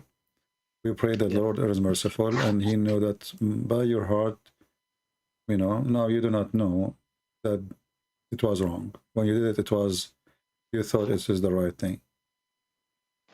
And I think at the end of the day, I think you did not convert him to Islam. I think he converted to Islam because he chose to leave Jesus. Okay. I guess so. Thank you, CP. So do you accept the Messiah as your Lord? Yeah. I mean to that. I mean, I mean. You know, I saw a message previously from you, and that made me confused because before I felt like you became a Christian, you know, and looked like you were still questioning, right? So let me tell you what happened. Okay. Yeah. We spoke. Then I went to my local masjid. I spoke to many different people. Okay. Okay. In the UK, I went to many cities. I spent a lot of money getting people, speaking to them, calling them. I went abroad. I went to Saudi Arabia. I went to the Emirates. I went to Qatar. I went to almost every country in the Middle East to get the answers I needed. But instead, I got people lying to me, asking me, are you a mushrik? Are you being paid? People finding out who I was, trying to question why I'm, trying to get answers. You know what I mean? Mm-hmm. They're becoming very hostile, very defensive. And my questions were very, very simple. You know what I mean? Mm-hmm. It should be easy for these scholars to answer. Yeah. But they didn't. They lied to me. And when I go back and check the references, or I look at your videos I have a notebook. So whenever you say something, I note it down just to verify if you're lying to me. You know what I mean? Mm-hmm. And he's there. When I question these imams, they always say, "Oh, it's da'if." It's okay. This one is authentic, but it's been abrogated. They always come up with the most extreme scenarios, and I'm not ignorant in Islam. I've studied it for 5 years as well. I can tell. I also memorized the Quran, so I don't know. It's a big problem. Okay, see, But anyways, yeah, it's go the ahead. past now, right? It's the past. Now I have to read the Bible. Yeah, but you see, I'm very thankful that the sheikhs are liars, because if they did not lie to you, then you will not notice how hypocrite they are and how fake this religion. Because if they say the truth and they try to convince you with the truth, it might work. It might say, okay, you know what, the prophet did that, give you excuse, but they deny, and then you find out that everything we say is true. And then a person will ask himself, why they are lying? What are they hiding? Suddenly they are not proud of what prophet did. That means they themselves are not really believers, right? Because if I'm a believer in Jesus and you say to me, Jesus will come in the day of judgment and he will send people to hell, and I would say, okay, yeah, he will do that. So this is not nice. This is okay, no problem. You can say whatever. This is what Jesus will do. I'm not going to make Jesus. You see, Jesus. When we say Jesus, God is love. God is love, but there's a time where He will send people to hell. The opportunity of love is over because you rejected him. It's your fault. So I will not be ashamed of my Lord because somebody think that he did something is not right. This is his opinion. For me, I am proud of him and I'm a follower. If a person, he says to me, in the Old Testament, your God, he ordered the Jews to go for war. I will not start giving excuses and, the story is there. And I agree with it. I'm not going to duct tape. It is what it is. Take it or leave it.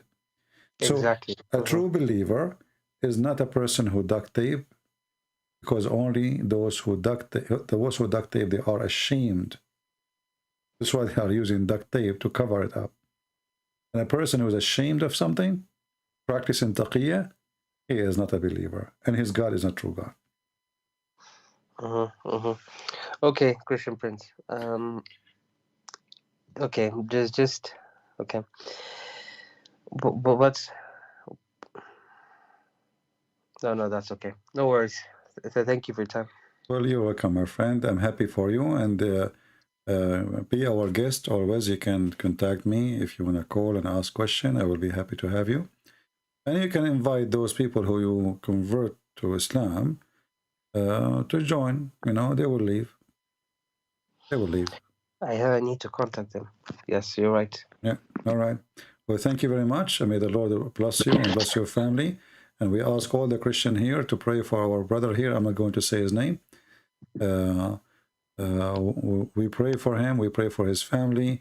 We pray for his friends, and we pray for the person who passed away and he thought Islam is right. You know, there is no salvation except by Jesus. But you know what we can say. People, they make choice, and sometimes, you know, you make the wrong choice, and the choice can be very, very, very horrible choice. Thank you, brother, for calling, and you will be in our prayer. Okay, thank you. Take care. God bless. Bye-bye.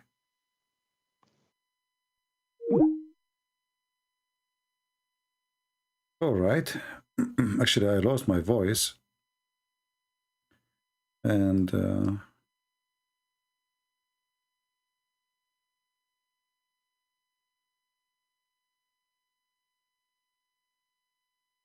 we have two people today. And the first one, you know, he don't want to admit that he left Islam, but he left Islam.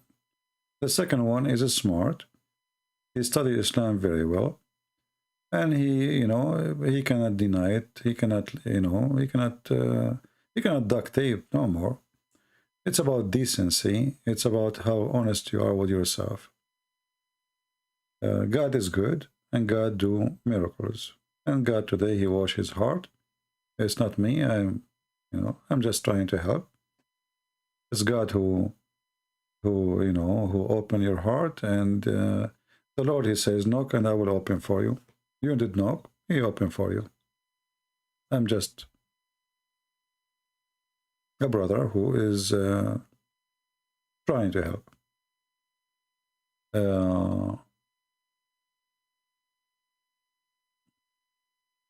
The first one, Moonlight, I don't know who is he, who cares? Anyway, I mean, he is fine, the first one, but he, you know, some people, they try to, you know, they don't want to, I don't know, maybe he don't want to be in trouble because he is going to leave Islam, but obviously he left Islam already. He laughed at the Quran, he laughed at Muhammad, he laughed at his stories, and yet he don't want to say, I left Islam, you left Islam. Is it still here? All right.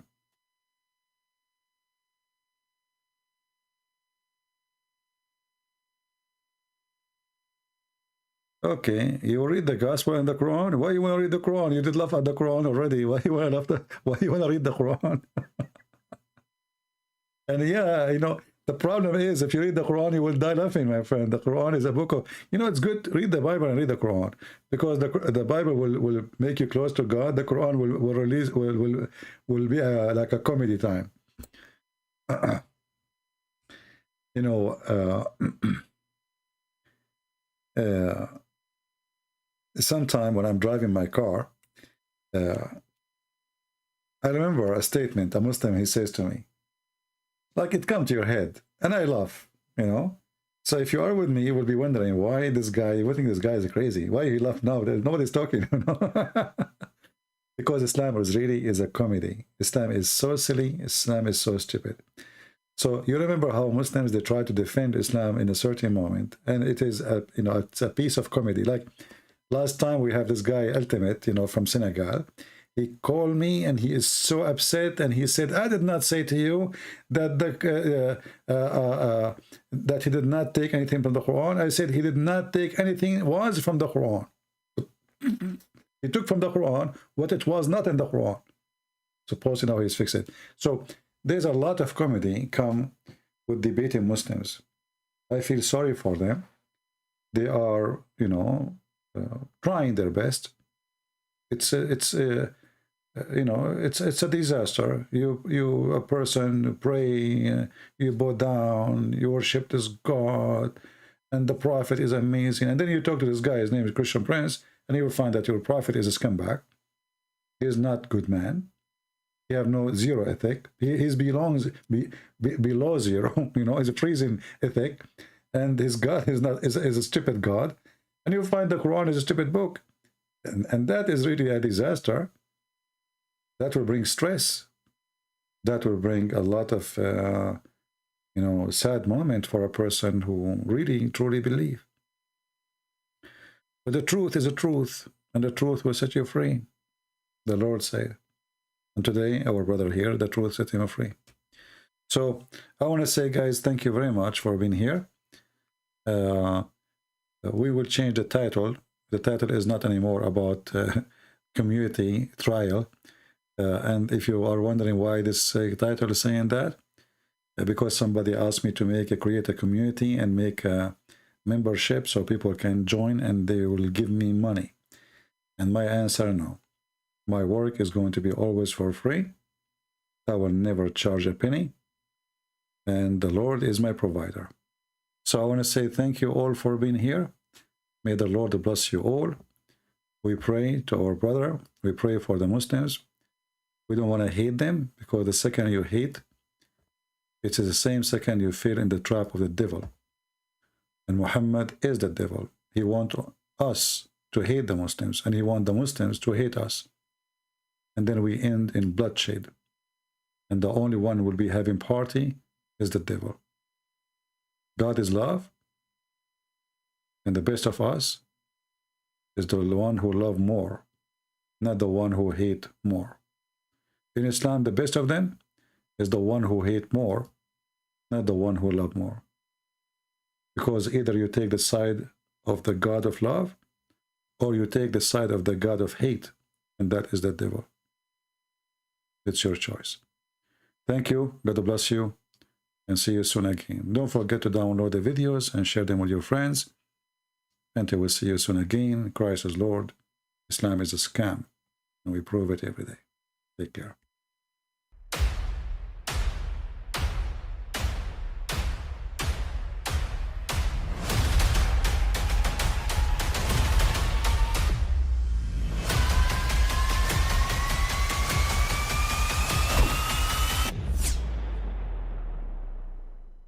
But I mean, again, he doesn't know who Gabriel is, right?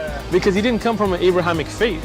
The people of Mecca were pagan. Quran is mentioned, if this book was from other than God, they would have found in it many contradictions. If a book is without contradictions, that has no bearing on whether it comes from God or not. I've had phone books that are inerrant, but I certainly don't think God gave them. That we believe without understanding.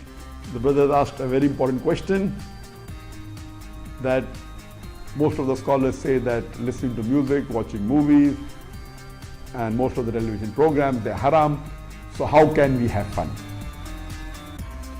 Let me tell you, brother, at the outset, that having fun is permitted in Islam as long as the fun is halal fun. That the standard narrative has holes in it. The Prophet tells us because Satan or the devil sleeps over our nostrils. Those who oversleep and not pray Fajr on time, Satan urinates in their ears. I really do think Jesus was crucified and that he really was dead and buried. He thought that he was a son of God in the sense that he was specially chosen by God. I think Jesus really did think he was going to be the Messiah, the future king of Israel. I mean, that is, after all, why they crucified him.